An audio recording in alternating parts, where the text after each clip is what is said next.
আমার বোনকে টাকা দিয়ে কিছু খাবার আনতে পাঠালো সে। আচ্ছা, আমার সাথে সে জোর করে শারীরিক সম্পর্কটা করলো। আমার মোটেও ইচ্ছে ছিল না। প্রিয় শ্রোতা, আজকের এই অনুষ্ঠানের শুরুতেই আপনাদের সবার একটি বিশেষ দৃষ্টি আকর্ষণ করতে চাই। আজকের এই অনুষ্ঠানটি আমি প্রত্যেককে বিশেষভাবে বিনীতভাবে রিকোয়েস্ট করব শেষ পর্যন্ত শোনার জন্য। কেন বলছি সেটা আপনারা অনুষ্ঠান শুনলে বুঝতে পারবেন। হ্যাঁ, আপনি প্রথমে আপনার নামটা একটু বলবেন। রুমান ইসলাম। রুমান ইসলাম, ডাক নাম? রুমা। ফাইন। আপনার আনুমানিক বয়স? 30-এর উপর। 30-এর উপরে হবে।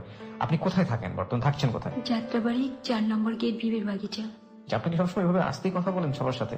হ্যাঁ। ঠিক আছে, বলুন। আমরা সাধারণত যেটা হয় যে হ্যালো 8920-তে একেবারে শৈশব থেকে শুরু করি, দূর থেকে মনে থাকে, তো আজকেও ব্যতিক্রম হবে না। আমাকে একটু বলবেন যে আপনি আমাদের সঙ্গে তো ফোনে আপনার জীবনের গল্প বলতে চেয়েছিলেন, আপনি জানলেন কিভাবে অনুষ্ঠানটা সম্পর্কে? আমি আসলে এটা জানতাম না, রেডিও শোনা হয় না আমার।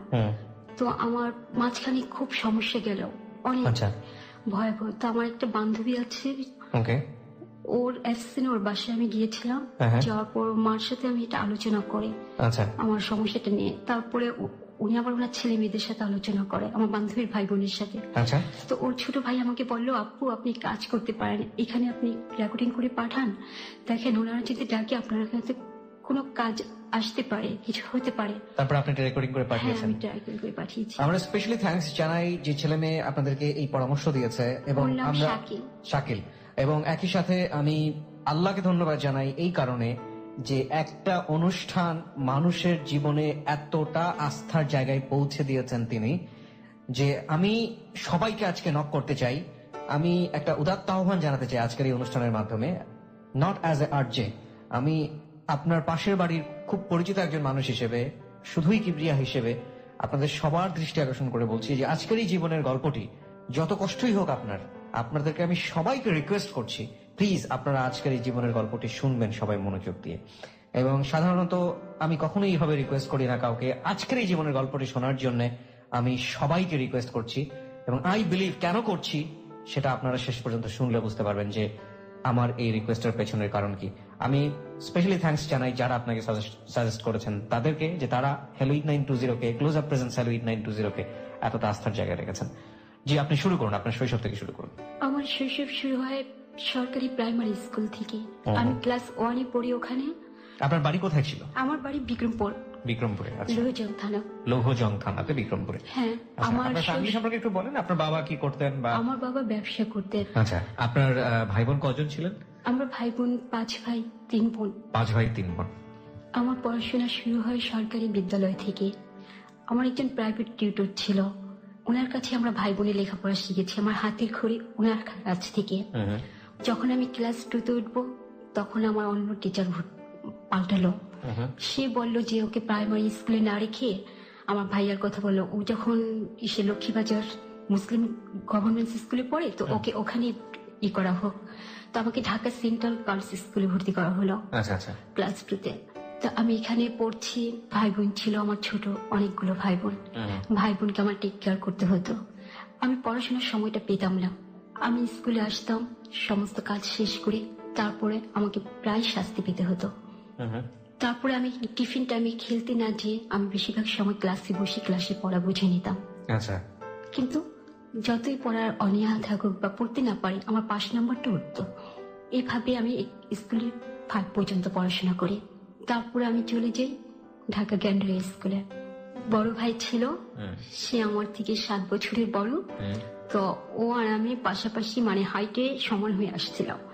তো আমরা দুজন খুব বন্ধুর মতো চলাফেরা করতাম। আর ও প্রতিদিন আমার জন্য চেয়ারম্যান অফিস থেকে একটা করে লাল গোলাপ নিয়ে আসতো।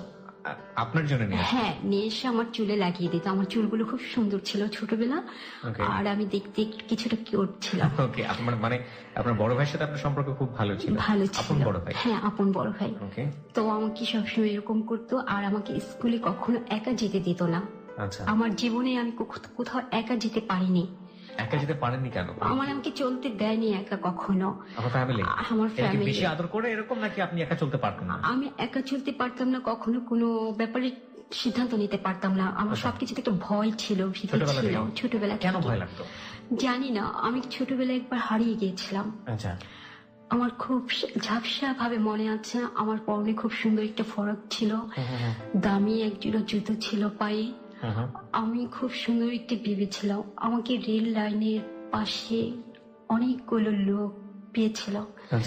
ওরা অনেক খুঁজে খুঁজে মানুষকে জিজ্ঞেস করে তারপর আমাদের বাসায় নিয়ে আসে। ওকে, তখন কি আপনি কোন স্কুলে পড়ছেন বা এরকম? না, তখন আপনি স্কুলে পড়েননি, স্কুলে পড়ার আগের মেমোরি। পড়ার আগে।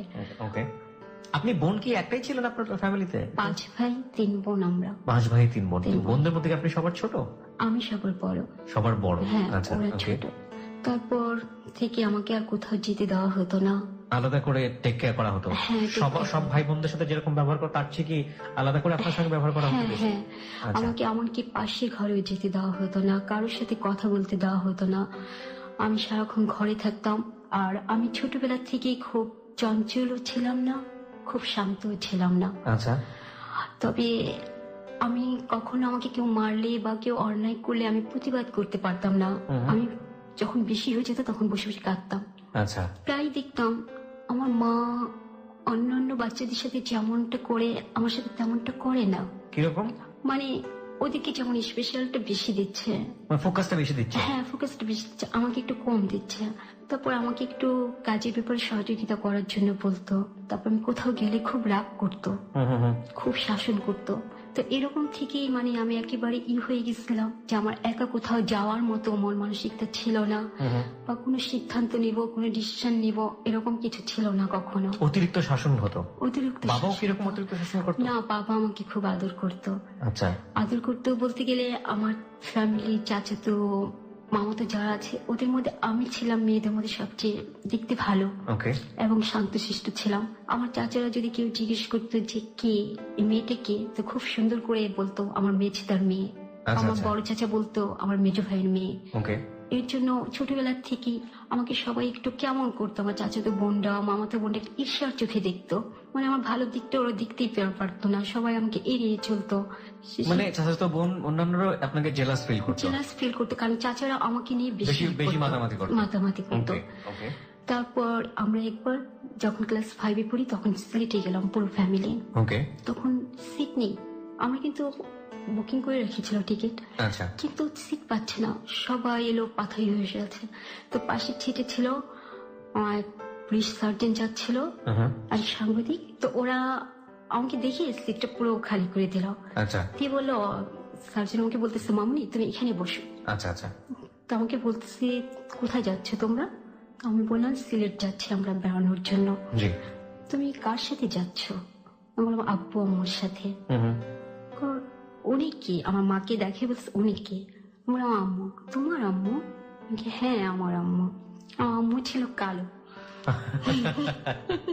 মানেটা হচ্ছে যে আপনার মার চেহারার সাথে আপনার চেহারার কোনো মিল ছিল না।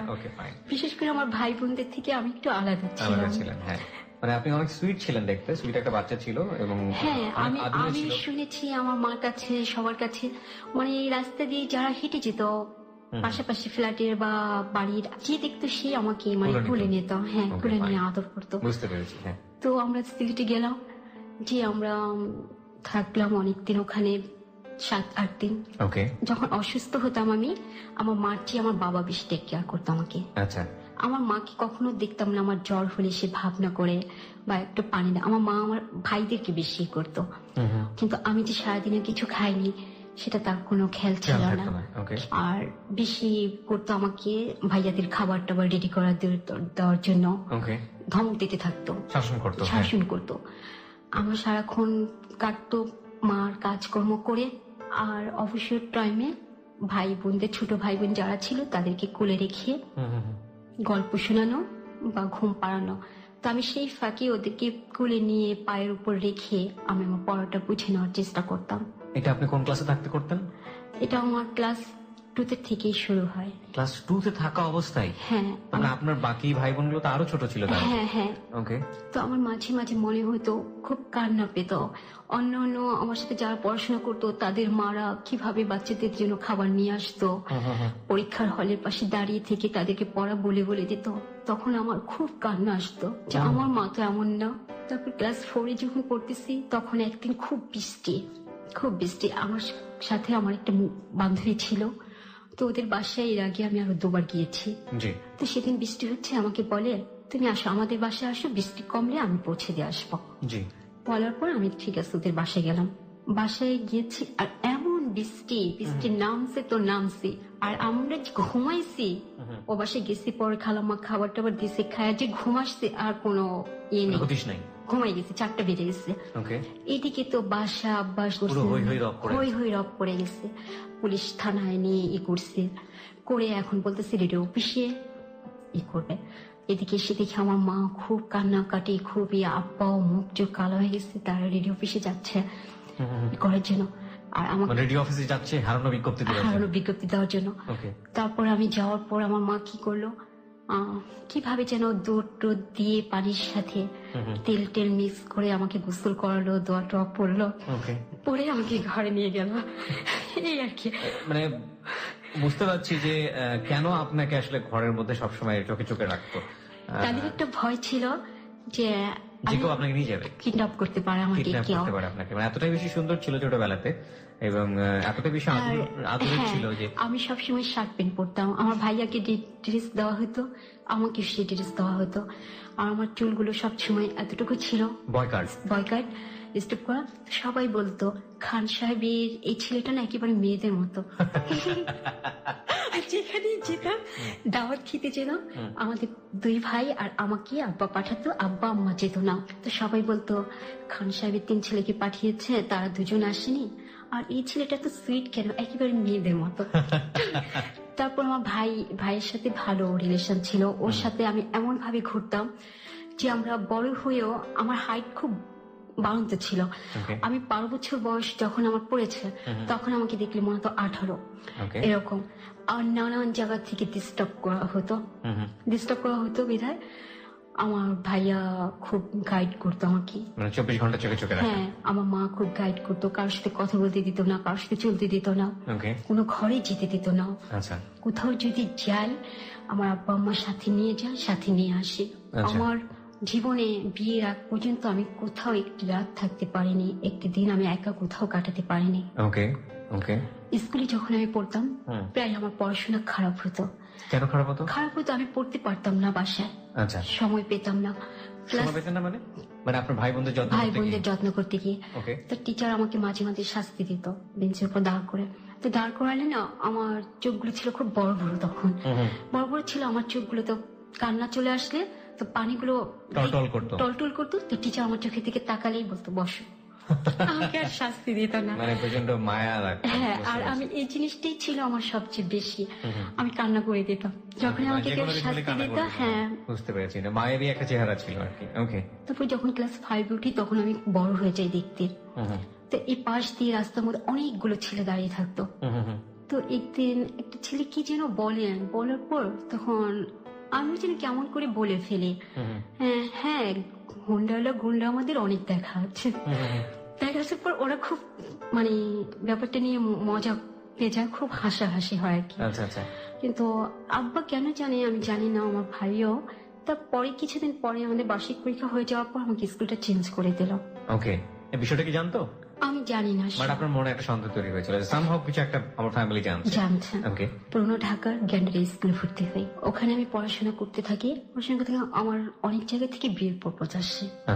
হঠাৎ করে আমরা যে বাসাটা ছিলাম, আমাদের রুমের পাশে ভার্সিটির 4টা ছাত্র আসে এক রুমে। ওরা ওদেরকে বাড়িওয়ালা বাসা ভাড়া দিতে চায় না, ব্যাচেলার বলে, কিন্তু ওরা খুব রিকোয়েস্ট করে ওই রুমটা ভাড়া নেয়। তো 4টা ছেলে, আমার আব্বা আম্মা খুব নার্ভাস ফিল করতো সব সময়। তো আমাকে বলছে যতটা সম্ভব ওদের সামনে যেন না যায়। আপনাকে এটা বললো? হ্যাঁ। তো একদিন আমি বাথরুম থেকে মুখ ধুয়ে বের হচ্ছে, এই টাইমে একটা ছেলে আসে, তাকে 1 বোতল পানি দেওয়ার জন্য। মানে উনি পানি চাই আপনার কাছ থেকে? হ্যাঁ, আমার কাছ থেকে পানি চায়। দিয়ে এসে আমি ঘরে খুব রাগ দেখালাম যে আমি গিয়েছি এখন বাথরুমে, ও কেন যাবে পানি আনতে। এটা কি কমন বাথরুম ছিল আপনার? হ্যাঁ। ফাইন। আমি একটু জানতে চাই, তখন আপনি কোন ক্লাসে পড়ছেন? 9-এ উঠেছেন। ওরা খুব ভালো বিহেভিয়ার দেখাচ্ছে, কোনো খারাপ কিছু নেই। আমার মার সাথে খালাম্মা করে কথা বলছে, এমনকি কোনোদিন বলছে খালাম্মা আমরা কিছু রান্না করিনি, আপনি কি রান্না করেছেন। মানে আপনাদের সাথে একবারে মিশে যাচ্ছে। তো আমার মা খুব পছন্দ করছে ওদের, ভাইয়াও পছন্দ করছে, ভাইয়াও তখন ভার্সিটিতে পড়ে। তো একই সাথে পরে ওদের সাথে গল্প টল্প ভালো হয়। তো আমি জানলাম ভাইয়ার মাধ্যমে যে ওর নাম অরুণ, ওরা ভালো ফ্যামিলি, ওর বাবা ডাক্তার, ওর বড় ভাই ইঞ্জিনিয়ার, আর পুরো ফ্যামিলিটি শিক্ষিত ফ্যামিলি। ওর ফ্যামিলি কোথায় থাকতো? বিক্রমপুরে। ওকে। আর ও এখানে থেকে পড়াশোনা করছে। তারপর এখানে আবার ওদের কিছু পরিচিত লোকজন আসে, যে মেয়েগুলো ছিল আমার বান্ধবীর বান্ধবী।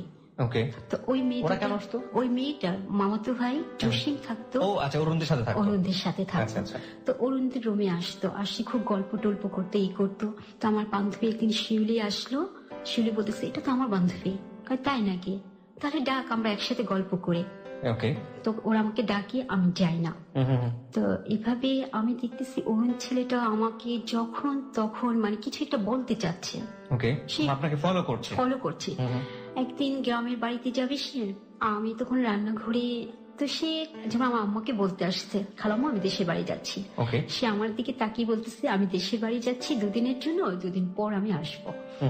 তার কিছুদিন পর পহেলা বৈশাখ, তার বন্ধুরা সবাই বাজার টাজার করে সেদিন আমার মাকে বললো যে খালাম্মা আমাদের সময় দিতে হবে, আজকে আমরা রান্না করবো। আম্মা বললো ঠিক আছে তোমরা রান্না করে নাও।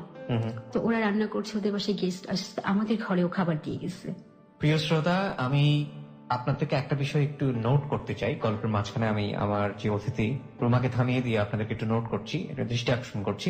আজকে যে গল্পটা এখানে এই ভদ্রমহিলা বলতে এসছেন, তিনি রীতিমতো কত বড় যুদ্ধ করছেন এই মোমেন্টটাতে, এই সময়টাতে, যে 2 ঘন্টা তিনি স্টুডিওতে দিচ্ছেন, 2 থেকে 2.5 ঘন্টা। যারা আজকে তাকে মনোযোগ দিয়ে শেষ পর্যন্ত শুনবেন তারা বুঝতে পারবেন যে উনি এই 2 থেকে 2.5 ঘন্টা মানে যে কোনো যুদ্ধ জয়ের চেয়ে কম বড় ঘটনা না, এই 2 থেকে 2.5 ঘন্টা সময় এই স্টুডিওতে দেয়া। কেন এই কথাটা আমি বলছি সেটা আপনারা শেষ পর্যন্ত শুনলে বুঝতে পারবেন, এবং এটা আমি শেষে রিভিল করবো। এবং সবাইকে আমি পার্সোনালি বারবার রিকোয়েস্ট করছি আজকের এই হ্যালো ইট 920 শেষ পর্যন্ত শোনার জন্য, এবং আমি সবার কাছ থেকে 2 ঘন্টার সময় আজকে চেয়ে দিচ্ছি, প্লিজ লিসেন দ্য স্টোরি। ওকে, বলুন। রান্না করলো তারা? রান্না করে হ্যাঁ, খাবার দিয়ে গেল। আমার তো সেদিন ওর বোন আসছিল, 2 বোনকে, আমার সম্ভবত অরুণ ওর বোনদেরকে আমার জন্য নিয়ে আসতে। আচ্ছা। ওরা 2 বোন এসে আমাদের রুমে আসলো। আচ্ছা। হ্যাঁ, তোরা 2 বোন আমাকে দেখলো, আমার নাম জিজ্ঞেস করলো, কিসে পড়ি, কি করি ইত্যাদি জিজ্ঞেস করলো। জিজ্ঞেস করে ওর ভাইকে বললো ঠিক আছে। এইভাবে ছেলেটা পরে আমাকে একদিন সরাসরি প্রপোজ করে ফেললো। কিভাবে? যে আমি তোমাকে কিছু কথা বলতে চাই, তুমি কি শুনবে কিনা। বলে আমার তো তেমন সময় নেই, আপনি কি বলতে চান জাস্ট এখনই বলে ফেলেন। তো আমাকে বললো আমি তোমাকে পছন্দ করি, তোমার কি এরকম কিছু অনুভূতি হচ্ছে কিনা। তো বললাম না। কেন? আমি সব কিছু ভাবি না কখনো। তারপরও মানে লোকটা এইভাবে কথা বলতে থাকলো, কিছুদিন পর পর কথা বলতে থাকলো। আমি এক সময় দুর্বল হয়ে গেলাম ওনার প্রতি ভিতরে।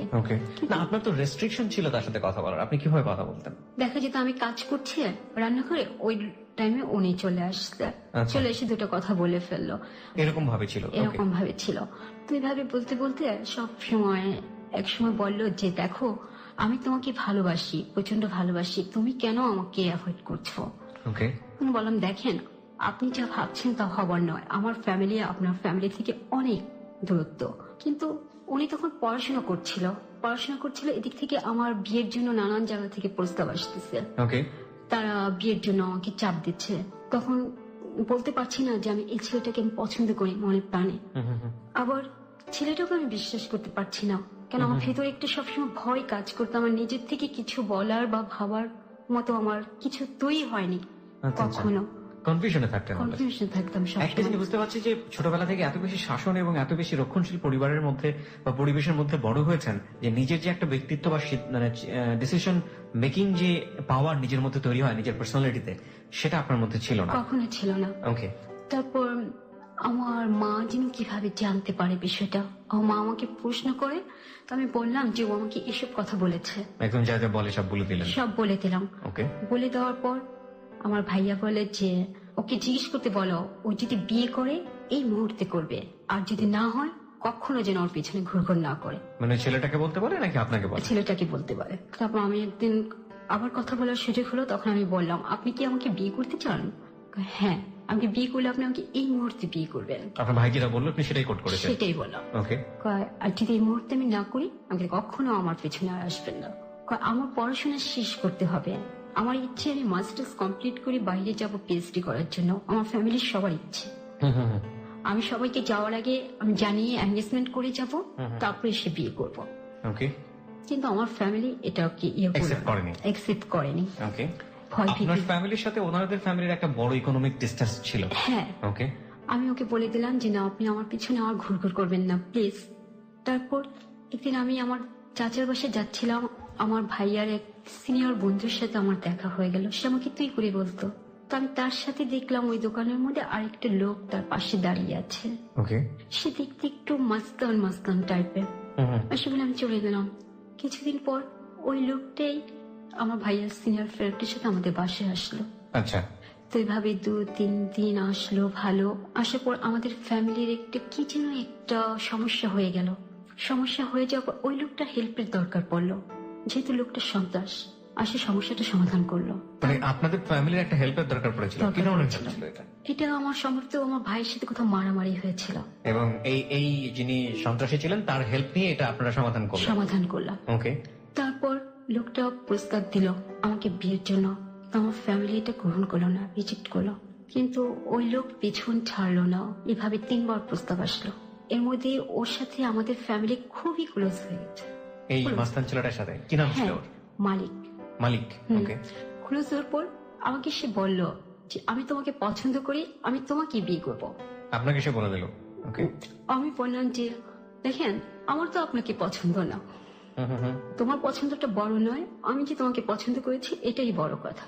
উনি আসলে আপনাদের ফ্যামিলিতে ক্লোজ হলেন সেটা বড় বিষয় নয়, তার চেয়ে বড় বিষয় হচ্ছে উনি কি আশেপাশে কোথাও থাকতো? হ্যাঁ। কোথায় থাকতো? উনি ক্যান্ডারি এলাকায় থাকতো। ওনাদের কি ওখানে লোকাল বাড়ি ঘর বা এরকম কোনো কিছু ছিল? না, লোকাল। কতটুকু জানতে পেরেছিলেন ওই সময়টাতে, কতটুকু জানতেন তার সম্পর্কে? ওই সময় জানতাম সে বাড়িওয়ালা। ওকে। বাড়িওয়ালার সাথে কি করতো সে? কোনো কিছু করতো? পেশায় কোনো কিছু ছিল? বলতো কন্ট্রাক্টারি করে। আচ্ছা, ঠিক আছে। মালিক নাম। তারপর মানে আমার অনেক জায়গা থেকে বিয়ে প্রস্তাব আসে।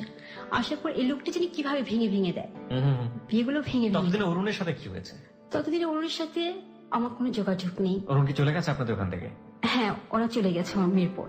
ওকে। তারপর একদিন আমার ভাইয়ার একটা খুব ক্লোজ ফ্রেন্ড ছিল, ও আমাকে নিজের বোনের মতো আদর করতো। একদিন আমি অরুণের গল্পটা বললাম ওই ভাইয়াকে। বলার পর বলে তুমি আসলে একটা বোকা মেয়ে, তুমি আসলে সত্যিকার জিনিসটা বুঝতে পারো না, চেনো না। তো আমি বললাম আপনি কি বলছেন যে সে রাইট ছিল? অবশ্যই রাইট ছিল। রাইট ছিল কিনা তোমার কাছে কি তার কোনো ঠিকানা আছে? আমি বললাম হ্যাঁ, ঠিকানা আছে। তুমি ওখানে একটা চিঠি দাও। তো আমি শুধু এতটুকুই লিখেছি চিঠিতে যে রোমানা, আমি আপনাকে দেখতে চাচ্ছি। আচ্ছা। তো সেই চিঠিটা সে পেয়ে সে চলে আসছে অলরেডি আপনাদের বাড়িতে। হ্যাঁ, সে আমাকে বলতেছে তুমি কি এখন ভুলতে পারছো আগে এগুলো ক্ষোভগুলো, এখন কি সহজ হতে পারো? তো আমি বললাম সহজ হতে পারে একটি কারণে, আপনার পড়াশোনা তো অনেক গ্যাপ যাচ্ছে, আর এক জায়গায় স্টপ হয়ে আছেন, ওদের পরীক্ষা হয়নি, পরীক্ষা স্টপ হয়েছিল। তো আমি এখন ভাইয়া বলছে যদি বিয়ে হয় এর মধ্যেই হবে, আর না হলে আমার একটা প্রপোজাল আসছে সেখানে বিয়ে হয়ে যাবে, তার জন্য আমি আপনাকে নক করেছি, আপনি কি এই মুহূর্তে বিয়ে করবেন? কয় না, পড়াশোনা শেষ না করে আমি বিয়ে করবো না। আমি বললাম পড়াশোনা শেষ করতে কতদিন লাগবে? সেটা বলতে পারি না, 1 বছর হতে পারে, 2 বছর হতে পারে। তুমি যদি তোমার ফ্যামিলিতে বেশি বোঝা হয়ে যাও তাহলে আমি তাদেরকে এতটুকু বলতে পারি তোমার যা খরচ সব আমি বেয়ার করবো এবং পড়াশোনার দায়িত্ব আমি নিব। ওকে। তো আমি বললাম আপনি নিতে পারেন, কিন্তু তারা তো সেটা নিবে না, মেনে নিবে না, কোনো ফ্যামিলি এটা মেনে নিবে না। বললো যে আমার জন্য আর 1 থেকে 2 বছর অপেক্ষা করতেই হবে। তখন বললাম যে না, এটা সম্ভব হবে না, আমার ফ্যামিলি কখনোই মানবে না। তখন সে শুধু একটা কথাই বললো যে বালিকা বুঝে না সে কতটুকু জ্বলে এবং কতটুকু জ্বালায়। ঠিক আছে, তোমার কথাই রাই, তুমি যাও ভালো মনে করো। সে কথা বলে আমাদের বাসা থেকে বের হয়েছে। ওই টাইমে মালিক আসছে আমাদের বাসায়, অরুণকে দেখছে আমার সাথে কথা বলতে। আচ্ছা। কথা বলতে দেখে মালিক আমাদের বাসা থেকে অরুণ বের হওয়ার আগেই চলে গেছে।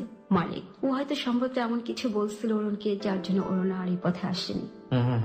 তারপর মালিকের সাথে বিয়েতে তো আমরা রাজি হচ্ছিলামই না, কিন্তু আমাদের ফ্যামিলির এমন একটা পজিশন চলে আসছিল তখন যে ওর কথার বিরুদ্ধে যাওয়ার মতো কোনো ছিল না। কেন এরকম হবে? মানে সে একটা মাস্তান ছেলে, আপনার ফ্যামিলি তো ইকোনমিক ভাবে স্টেবল ছিল, কিন্তু বিরুদ্ধে যেতে পারবে না, কেন পারবে না? সে আমার ভাইকে, বড় ভাইকে টার্গেট করে নিয়েছিল যে আমার সাথে যদি ওর বিয়ে না হয় ওর জীবনহানির আশঙ্কা ছিল। কেন বড় ভাইকে কেন সে টার্গেট করবে? সে আমার জন্য টার্গেট করেছিল। বড় ভাই প্রতিবাদ করেছিল যে তার সাথে বিয়ে দেওয়া হবে না, আচ্ছা এটাই। আর আমার একটা ছোট বোন ছিল, হ্যাঁ, তখন ক্লাস 6-এ পড়ে, ওকে তুলে নিয়ে যাবে। এরকম কথা আমার এই ফ্যামিলিতে বলে? কথা আমার ফ্যামিলিকে বলেনি, আমাকে বলেছে মালিক।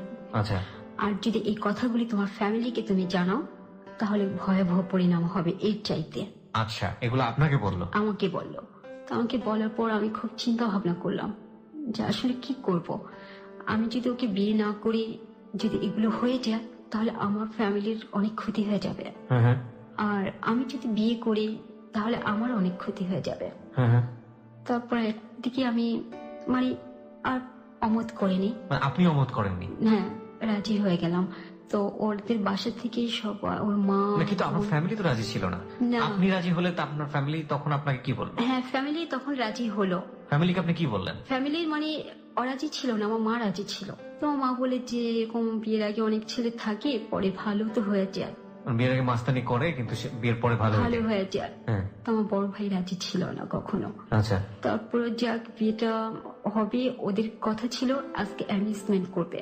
এখানে একটা বিষয় একটু নোট করছি প্রিয় শ্রোতা, যার জীবনের গল্প আপনারা শুনছেন, রুমা, সে 30 ঊর্ধ্ব একজন ভদ্রমহিলা এবং তার যে মানবিক গঠন ছোটবেলা থেকে, বারবারই কিন্তু বলছি, প্রচন্ড নম্র এবং নরম স্বভাবের।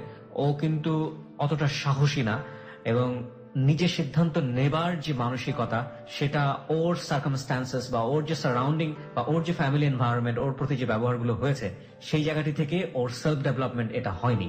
এবং যা যেটা ওকে যেভাবে হুমকি দেওয়া হতো, যা যেটা ওকে বলতো, ও এতটাই নরম স্বভাবের ছিল, ইনফ্যাক্ট এখনো ওই জিনিসগুলো মেনে নিত, নিজের উপরে বোঝাটা চাপিয়ে দিত। অন্য মেয়েরা হলে বা অন্য কেউ হলে হয়তো বা যেভাবে এখানে সেই ছেলেটি কাজটি করেছে, যে তার ফ্যামিলির উপর টর্চার করবে, অত্যাচার করবে, এবং সেই জন্যই ফ্যামিলির কথা চিন্তা করে যে ছেলেটাকে তার পছন্দ না, তাকে বিয়ে করতে রাজি হয়ে যাবে, এটা আনথিঙ্কেবল, এটা অচিন্তনীয়, চিন্তা করা যায় না। কিন্তু ওর ক্ষেত্রে এটা সম্ভব এই কারণে যে ওকে আমরা নিয়ে বেশ কিছুদিন স্টাডি করেছি, দেখেছি ও আসলেই অনেক বেশি নরম স্বভাবের। কিছু মানুষ ডিফারেন্ট থাকেন সোসাইটিতে, সেই জায়গাটি থেকে আসলে কি ঘটে তাদের ভাগ্যে, আজকের এই জীবনের গল্পে শুনুন, শুধু শুনে যান। ওকে, বলুন তারপরে।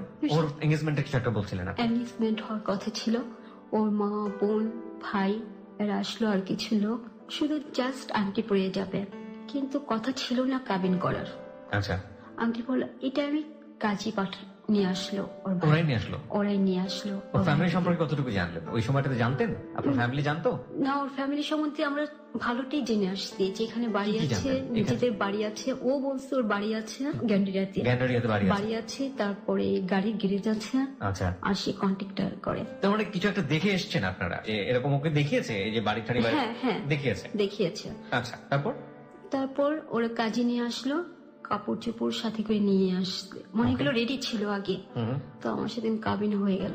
কিন্তু আপনার ফ্যামিলি রিঅ্যাকশন কি ছিল তখন? হওয়ার কথা ছিল না? হ্যাঁ, হওয়ার কথা। ফ্যামিলি বলছিল যে এটা হওয়ার তো এখন কথা না, এটা হওয়ার দরকার নেই, কিন্তু ওরা বুঝাচ্ছে যে এখন হলে হবে, এনগেজমেন্টটা যখন হচ্ছে বিয়ে তো হবেই। আচ্ছা।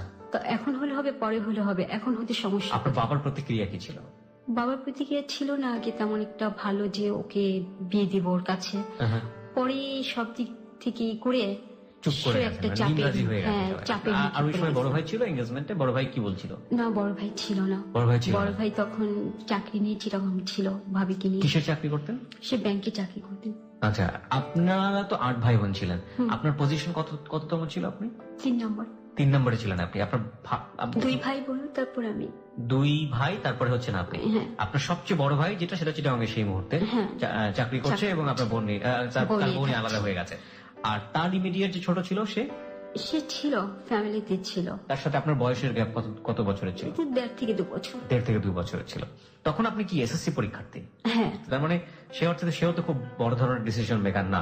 না। বলুন তারপর। তো বিয়ে হয়ে যায় আমাদের, সেদিন কাবিন হয়ে যায়। তো 3 মাস পরে নেওয়ার কথা। তার মানে তো আপনি অপ্রাপ্ত বয়স্ক ছিলেন, এসএসসি পরীক্ষার্থী, মানে আপনি তো বয়স হয়নি তখন পর্যন্ত আপনার বিয়ে। মালিকের সাথে আপনার বয়সের গ্যাপ কতদিন ছিল? অনেক 18 থেকে 20 বছর। 18 থেকে 20 বছর? কিন্তু তাকে বোঝা যায় না, পরে আপনি বুঝেছেন। ওকে, ফাইন, লেটস গো। তারপর কাবিন হয়ে গেল, সে মাঝে মাঝে আসতো বাসায়। তখনও তার সাথে আমার কোনো শারীরিক সম্পর্ক হয়নি, মানে আপনাদের বাসর হয়নি তখন? হয়নি। তো এভাবে যাওয়া আসতো, সেও অনেক টাকা পয়সা খরচ করে এটা সেটা নিয়ে আসতো, অনেক কিছু নিয়ে আসতো আমার জন্য, অনেক গিফট নিয়ে আসতো মাঝে মধ্যে আমার ভাই বোনদের জন্য। ওদেরকে নিয়ে মাঝে মধ্যে বেড়াতেও যেত, আমিও যেতাম মাঝে মাঝে। ওকে। তারপর একদিন বাসে আসলো সন্ধ্যার দিকে, তখন আমাদের বাসায় কেউ নেই, আমি একা আর আমার ছোট বোন ছিল। তো আমার বোনকে টাকা দিয়ে কিছু খাবার আনতে পাঠালো সে। আচ্ছা। আমার সাথে সে জোর করে শারীরিক সম্পর্কটা করলো, আমার মোটেও ইচ্ছে ছিল না। তোমাদের এই সম্পর্কে আপনি কিছু জানতেন আগে থেকে? কোনো আইডিয়া ছিল আপনার? না। কোনো আপনার বাবা মা কখনো বিয়ের পরে আপনাকে বুঝিয়েও বলেনি? আপনার এমন কোনো ফ্রেন্ড ছিল না যারা আপনাকে কোনো নলেজ দেয়? কেউ কখনো এটা বলেওনি? না। আপনি একেবারেই ওয়াকিবহাল ছিলেন না বিষয়টা নিয়ে? ওকে। সে চলে গেল, তারপর থেকে সে প্রায় আসতো, আমাকে নিয়ে যেত শিল্প মেলাতে, বাণিজ্য মেলাতে, অনেক জায়গায় নিয়ে যেত। তো আমি দেখতাম যখন নাকি অন্য ছেলেরা আমার ঘুর ঘুর করে বা আশেপাশে তাকায় আমার দিকে, তখন খুব জেলাস ফিল করে সে। খুব জেলাস ফিল? হ্যাঁ, সে জোর করে আমার হাত ধরে টেনে ওখান থেকে নিয়ে আসতো। আচ্ছা। তো এরপর সে আমাকে তাদের বাসায় উঠিয়ে নিয়ে আসে। এটাকে আপনার বাসাতে বলি এটা করে সে? হ্যাঁ। ওকে, আপনার বাসা রাজি হয়? হ্যাঁ। ওকে। তো যখন উঠিয়ে নিয়ে আসে তখন তো আমি কনসেপ্ট করে ফেলছি, আমি জানি না। আচ্ছা, কনসেপ্ট করেছেন কিন্তু আপনি জানেন না? জানি না, আর কেউ জানেও না এটা। গাড়ির থেকে নামিয়ে যে নতুন বউকে কিভাবে বরণ করতে হয়, পাটার উপর দাঁড় করিয়ে কি করে না করে, ওরাও তাই করে। কিন্তু সেই মুহূর্তে আমি জানি না কি হয়েছিল আমার, আমি হঠাৎ সেন্সলেস পড়ি, মাথা ঘুরে পড়ে যান আপনি? হ্যাঁ। ওকে। তো আমাকে কুড়ে করে নিয়ে শোয়াই দিয়ে এসে বিছানা, কিন্তু এটা ওর বোনের জামাইরা খুব মানে এটা নিয়ে খুব বাড়াবাড়ি করে, এটা ইচ্ছে করে বউ ঢং করে করেছে। মানে ওদের কথা কি, ওর বোনের জামাই যে দুলাভাই হয় সে আমাকে কুলে করে নিয়ে যাবে পাটার উপর থেকে, আমাকে দাঁড় করাবে। সেটা আপনি করতে দেননি বলে আপনি এই কাজটা করেছেন? আমি এই কাজটা করেছি। আচ্ছা। তো আমাকে নিয়ে ও মালিক যে রুমটা আমাকে শোয়ালো, বিছানা শুয়ে দিয়ে আমাকে বললো যে তুমি একটু শুয়ে থাকো, ইজি ফিল করো, আমি যতটা পারি ভিড় কমিয়ে দিচ্ছি। আচ্ছা। তো আমি শুয়ে আছি, হঠাৎ করে ওর বড় ভাবিটা আর ওর বোনের জামাই মানে এমন কিছু কথাবার্তা বলছে, এমন ধরনের আচরণ, আমার খুব খারাপ লাগছে। তারপর আমাকে বলতেছে, ওর দুলাভাইটাকে বলতেছে, আপনি নতুন বোর সাথে করেন তো দেখি এগুলা, দেখি সে কিভাবে নেয়। আচ্ছা। তো আমি তো সব শুনছি, আমি তো দেখছি, আমি কিছু বলছি না। আমি ঠিক বুঝিনি, মানে কে কাকে কি বলছে? মানে ওর বড় ভাবি আর ওর বোনের জামাই, মেজো বোনের জামাই, মানে এই ধাক্কা ধাক্কি। ও আচ্ছা আচ্ছা, মানে ওনারা যে আচরণগুলো করছে খুব খারাপ লাগছে আমার। আপনার কাছে এগুলো ভালো লাগছে না? এবং সেটা আসলে উনি আপনাকে মেনশন করে বলছে যে আপনার সঙ্গে করুক, তো সে কিভাবে নেয়, আমি কিভাবে নেই। আচ্ছা আচ্ছা। তো ওর বোনের জামাই কিছুক্ষণ পরে এসে আমার পিঠে হাত রেখে বলছে, ভাবি এখন কেমন আছেন? তো আমি বললাম ভালো। তো আমাকে বললো কিছু খাবেন, কিছু এনে দিব? না না, আমি একটু একা থাকতে চাই, এটা বললাম। তো সে চলে গেল। সে আবার কিছুক্ষণ পরে এসে আমাকে এমন ভাবে মানে হাতটা রাখছে যে আমার খুব খারাপ লাগছে আমার শরীরে। ওকে। খুব খারাপ লাগছে। আমি বলছিলাম যে দেখেন ভাই, গায়ে হাত দেওয়ার কোনো দরকার নেই, যা বলার মুখে বলেন, আমি উত্তর দিচ্ছি। ওকে। আমি এই কথা বলাতে উনি লাফ দিয়ে এই রুম থেকে পাশের রুমে চলে গেল। চলে যেয়ে বলে, বউ তো না, এটা একটা আগুনের কুণ্ডলি নিয়ে আসছে। এবার আমার শাশুড়ি বলে, কি হয়েছে? আমি জিজ্ঞেস করলাম ভালো মতো পিঠে হাত দিয়ে যে ভাবি কেমন লাগছে, আর সে আমাকে এভাবে কথা বলে। আচ্ছা। ওকে। মানে এটা নিয়ে ওরা খুব জোর জোর করতেছে। আমি সে কাঁদতেছে, আমি কিছু বলতেছি না। আপনার হাজবেন্ড তখন কোথায়? সে নাই, এখানে নেই। মালিক তখন ওখানে নেই? ওকে। সে রাত 12:30 সময় আসছে। আসার পর আমাকে বলতেছে, তুমি ড্রেস চেঞ্জ করনি, করবে না? আমাকে হ্যাঁ করবো, তো ঘরে অনেক মানুষ ছিল তাই করে নেই। ঠিক আছে, আমি বাইরে গিয়ে দরজা লাগিয়ে দিচ্ছি বাড়ি থেকে, তুমি ড্রেস চেঞ্জ করো। ওকে। তো আমি ড্রেস চেঞ্জ করার জন্য আমি এদিকে ও হয়তো ওর মা বোনরা ওকে অনেক কিছু বলছে, আপনার সম্পর্কে আজে বাজে কথা বলছে। তো কিছুক্ষণ পর, আধা ঘন্টা পর ও রুমে আসলো এমন ভাবে, মানে কিছুক্ষণ আগে যে লোক আমার সাথে এরকম বিহেভ করলো, এখন তো তার এরকম বিহেভ করার কোনো কারণ নেই, চেঞ্জ হয়ে গেছে। মানে চোখ মুখ লাল হয়ে মানে আমাকে পারে তো এখনই মারি দেয়। এই বিয়ের প্রথম দিনই এই ঘটনা? হ্যাঁ, মানে প্রথম দিনটা ঠিক না, আসলে আপনাকে নিয়ে যাওয়ার প্রথম দিন। ওকে। তো আমাকে, আমি বললাম কি হয়েছে? কই তুমি কি বলছো দোলা ভাইকে? তুমি অনেক বেশি বাড়াবাড়ি করো, তুমি কারো মন জয় করতে পারবো না। আমার তো কারো মন জয় করার দরকার নেই, তোমার মন জয় করতে পারলেই হয়। আমার মন তুমি জয় করতে পারবে না যদি তাদের মন জয় না করতে পারো। ওকে। তুমি এখন যে মাপ যাবে, আমি তো কোনো অন্যায় করিনি, সেসব আমি বুঝি না। তুমি এখন পায়ে ধরে দোলাভাইয়ের পায়ে ধরে মাপ যাবে। মাপ আমি যাবো না, আমি কোনো অন্যায় করিনি। সে বলতেছে অন্যায় নাই বুঝি না, তোমাকে মাপ চাইতেই হবে। আমি নয়তো সে অর্ডার খুলে পাঞ্জাবিটা রেখে শার্ট প্যান্ট নিচ্ছে, সে এখন ঘর থেকে বের হয়ে যাবে। তো তখন আমি দেখলাম ঘড়ির দিকে তাকিয়ে রাত 12:15 বাজে। আমার কাছে আল্লাহ মনে মনে বলছি, এখন যদি সব বের হয়ে যায় সবাই তো আমাকে মৌমাছির মতো ধরবে। রাইট। তখন আমি একটু চিন্তা করলাম যে কি করা যায়, কেন মাপ আমি চাইবো না যেহেতু আমি অনলাইন করিনি। তারপর আমি বললাম ঠিক আছে আমাকে একটু 5 মিনিট সময় দাও। তো আমি একটু চিন্তা করলাম কিভাবে পরিবেশটা হালকা করা যায়। আমি যখন বাথরুমে যাব তখন বাথরুমে যেতে আমার শাশুড়ি রুমের উপর দিয়ে। বললাম যে আমি ফ্রেশ হয়ে আসি। ফ্রেশ হয়ে এসে পরে আমি ওর রুমে যখন পা দিচ্ছি দেখি আমাদের বাসা থেকে যে খাবারগুলো পাঠানো হয়েছে আমার সাথে, সেই খাবারগুলো ওরা সবাই খাচ্ছে। আমাকে দেখে আমার ননাসের জামাইটা লাভ দিয়ে চলে গেল। বলে কি যে খাবার দিচ্ছেন না, এগুলো একটা খাবার হলো নাকি? আর দিচ্ছেন যখন খেয়েই নেই, আর তো আর আসা হবে না এখানে, আর তো খাওয়া হবে না। যে বউ আনছেন বলতেছে। শুনে বললাম কেন আসবেন না, এটা একটা কথা হলো নাকি? আপনাদের বাড়ি ঘর আপনারা আসবেন না কেন? অনেকে এইভাবে তাকানোর পর আমার শাশুড়ি বললো তুমি কি বলছো জামাইকে? কই কি বলেছি? তুমি নাকি জামাইকে বলছো যে খবরদার আমার গায়ে হাত দিবেন না। মুখে বলেন আমি কি বলেছিলাম নাকি? কই মনে নেই তো। আমার ননদের জামাই দিকে তাকে আমি বললাম ভাবিরা এরকম অনেক কিছু বলে, এত কিছু ধরতে হয় না। মানে আপনি এক ধরনের অ্যাপোলজি সেখানে করলেন। ওকে। তো আমার এই কথাতে পরিবেশটা হালকা হয়ে গেল। আচ্ছা। আমি ফ্রেশ হয়ে রুমে আসলাম। তা আমাদের বাসা থেকে অনেক ভালো ভালো খাবার দেওয়া হয়েছিল, আমিও দেখেছি। আচ্ছা। কিন্তু সেগুলো না দিয়ে ওরা এমন কিছু খাবার দিচ্ছে আমাদের দুজনকে, আমার হাজবেন্ড আর আমাকে, যেগুলো খাওয়ার মতো না। আর আমার তখন প্রচন্ড পেটে ব্যথা হচ্ছিল, কারণ আমি 4 থেকে 5 দিন আগে থেকে আমার খাওয়া দাওয়া টোটাল বন্ধ ছিল। আমি খেতে পারছিলাম না, বাসায় খুব কান্নাকাটি করতেছিলাম যে আমাকে উঠিয়ে আনে ওদের বাসায়। তো আমি বললাম প্লিজ আমি কিছু খাবো না, আমাকে জোর করো না, তোমরা খেয়ে নাও। শুয়ে আছি, ও আসছে মাত্র এমনটা আমি আমার শাশুড়ি দরজার মধ্যে লাথি দিয়ে বলতেছে, আমার হাজবেন্ডের নাম ধরে বলতেছে এদিকে। তো এদিকে বলছে, ও সুর করে চলে গেল। চলে যে মানে তারা নানান ধরনের কথা বলতেছে আমাদের বাড়ির সম্বন্ধে, এটা করছি সেটা করছি, মেয়ের সাথে এই দেয়নি সেই দেয়নি, কোনো যৌতুক দেয়নি, টাকা পয়সা দেয়নি, অমুকে খারাপ ব্যবহার করছে, এই করছে সেই করছে, বলতে বলতে রাত পুরো 4:30। ওকে। আপনি তখন বেডে একা একা আমি বসে বসে কাঁদছি। আচ্ছা। 4:30টার সময় সে এসে আমাকে বলে ঘুমাওনি কেন, শুয়ে পড়ো। মানে পুরোপুরি সে মানে একেবারে হিপনোটাইজ যেটাকে বলে, মোটিভেটেড হয়ে গেছে। হ্যাঁ। এটা this is very bad, very bad. Okay বলুন তারপর। আমি শুলাম না, আমি সারা রাত বসে রইলাম, বসে বসে কাঁদছি। তো শুয়ে ঘুমিয়ে গেল। পরে আমাদের বাসার থেকে লোকজন গেল দুপুরের দিকে আমাকে আনার জন্য। তো ওখানে কিছু অপ্রীতিকর ঘটনা ঘটলো। মানে তারা বলতেছে আমি কিন্তু রাত্রে আসছি, তারা বলতেছে বউ এটা করেনি সেটা করেনি। আপনার এগেইনস্টে অনেক কমপ্লেইন করতেছে, বউ ওকে ডাকেনি দুলাভাই বলে, ওকে ডাকেনি আপা বলে, তাদেরকে জিজ্ঞেস করেনি কোনো কথা। তো আমার বোনের চাচাতো বোনের জামাই গিয়েছিল সাথে, সে বললো সে তো আসলেই রাত্রে, তাকে তো আপনারা কোনো সুযোগই দিলেন না, এক রাতের মধ্যে তারা সবকিছু এক্সপেক্ট করে বসে আছে। হ্যাঁ জি। তো এইভাবে আমাকে সন্ধ্যার দিকে আমাদের বাসায় নিয়ে আসলো, মানে আমাকে রেখে চলে আসছে তাদের বাসায়। তাদের বাসায় আসতে পরে তাদের বাসায় হয়তো অনেক কথা হয়েছে। তো পরের দিন সকালে মালিক এসে আমাদের বাসায় অনেক বন্ধুকে নিয়ে আসলো। সে বন্ধু রাস্তা দাঁড়িয়ে রইলো। ও আসলো, আসার পর আমাকে বলতেছে এই আসো, তুমি এখন আসো। আমাকে কেন, তুমি বাসায় আসো না? বাসায় আসবো না, তুমি এখন আসো। আমার এখন আমি যেতে পারবো না। মালিক আপনাদের বাসায় না এসে রাস্তা দাঁড়িয়ে আছে? জানলা দিয়ে বলছে আমাকে তুমি আসো।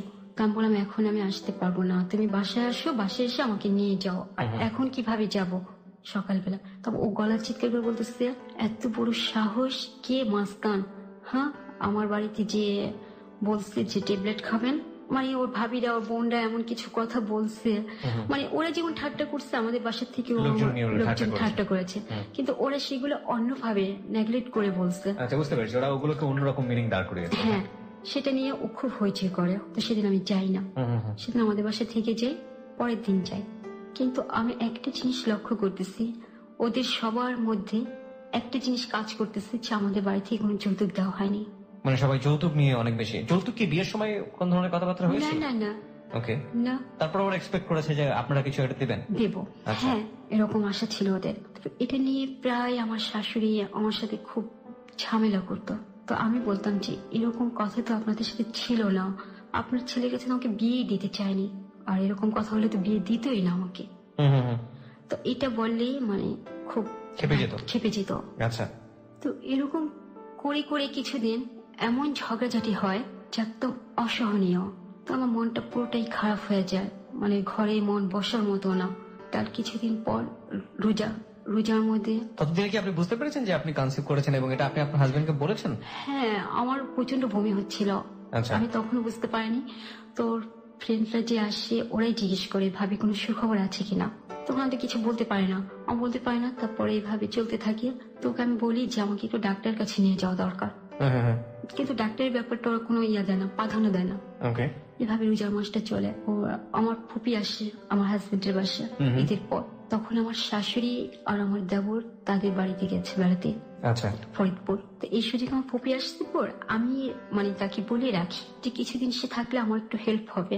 5-6 দিন থাকে, থাকার পর ওরা চলে আসে। আমার দেবর এসে দেখে যায় যে আমার ফুপি আসছে, দেখে যে ওদের বাড়িতে বলে, ওর বোনদেরকে বলে, ওরা সবাই আসতে থাকে, এসে দেখে আর এক এক কথা বলে।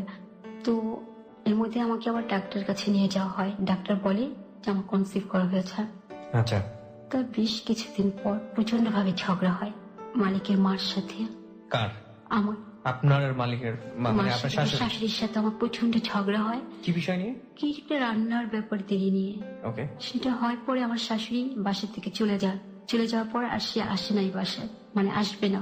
ওকে। মালিকরা কয় ভাই বোন ছিল? 3 ভাই 4 বোন। ওকে। সবাই কি একসাথে থাকতো? কাছাকাছি থাকতো, মানে সবাই চলে আসতো আর মালিকের উপর ডিপেন্ড করতো। যেমন ঈদ আসলে সবার কাপড় চোপড় দেওয়া থেকে শুরু করে। মালিক তখন কি করতো? ও কন্ট্রাক্টরই করতো। আর আপনারা যে বাসায় উঠেছেন ওটা কি ওদের বাড়ি ছিল? না, ওটা ভাড়া বাড়ি ছিল। ওকে। তো ও ভাড়া বাড়ি থাকলো, তো আপনি জিজ্ঞেস করেন না সেই মোমেন্টে যে তুমি যে বাড়ি দেখালে এসে বাড়ি কই বা কি অবস্থা? হ্যাঁ, জিজ্ঞেস করেছি। পরে জানতে পেরেছি যে আর বাড়ি দেখেছিস তার ওয়াইফই বলেছে যে ওর বাড়ি হবে কে থেকে, ও আমার বাসায় ভাড়া থাকে। ও ওকে। ওই বাসায় কি ভাড়া ছিলেন আপনারা? হ্যাঁ। ওই ভাড়া বাসাটাই দেখিয়েছিল যে ওটা ওদের বাড়ি? হ্যাঁ। ওকে।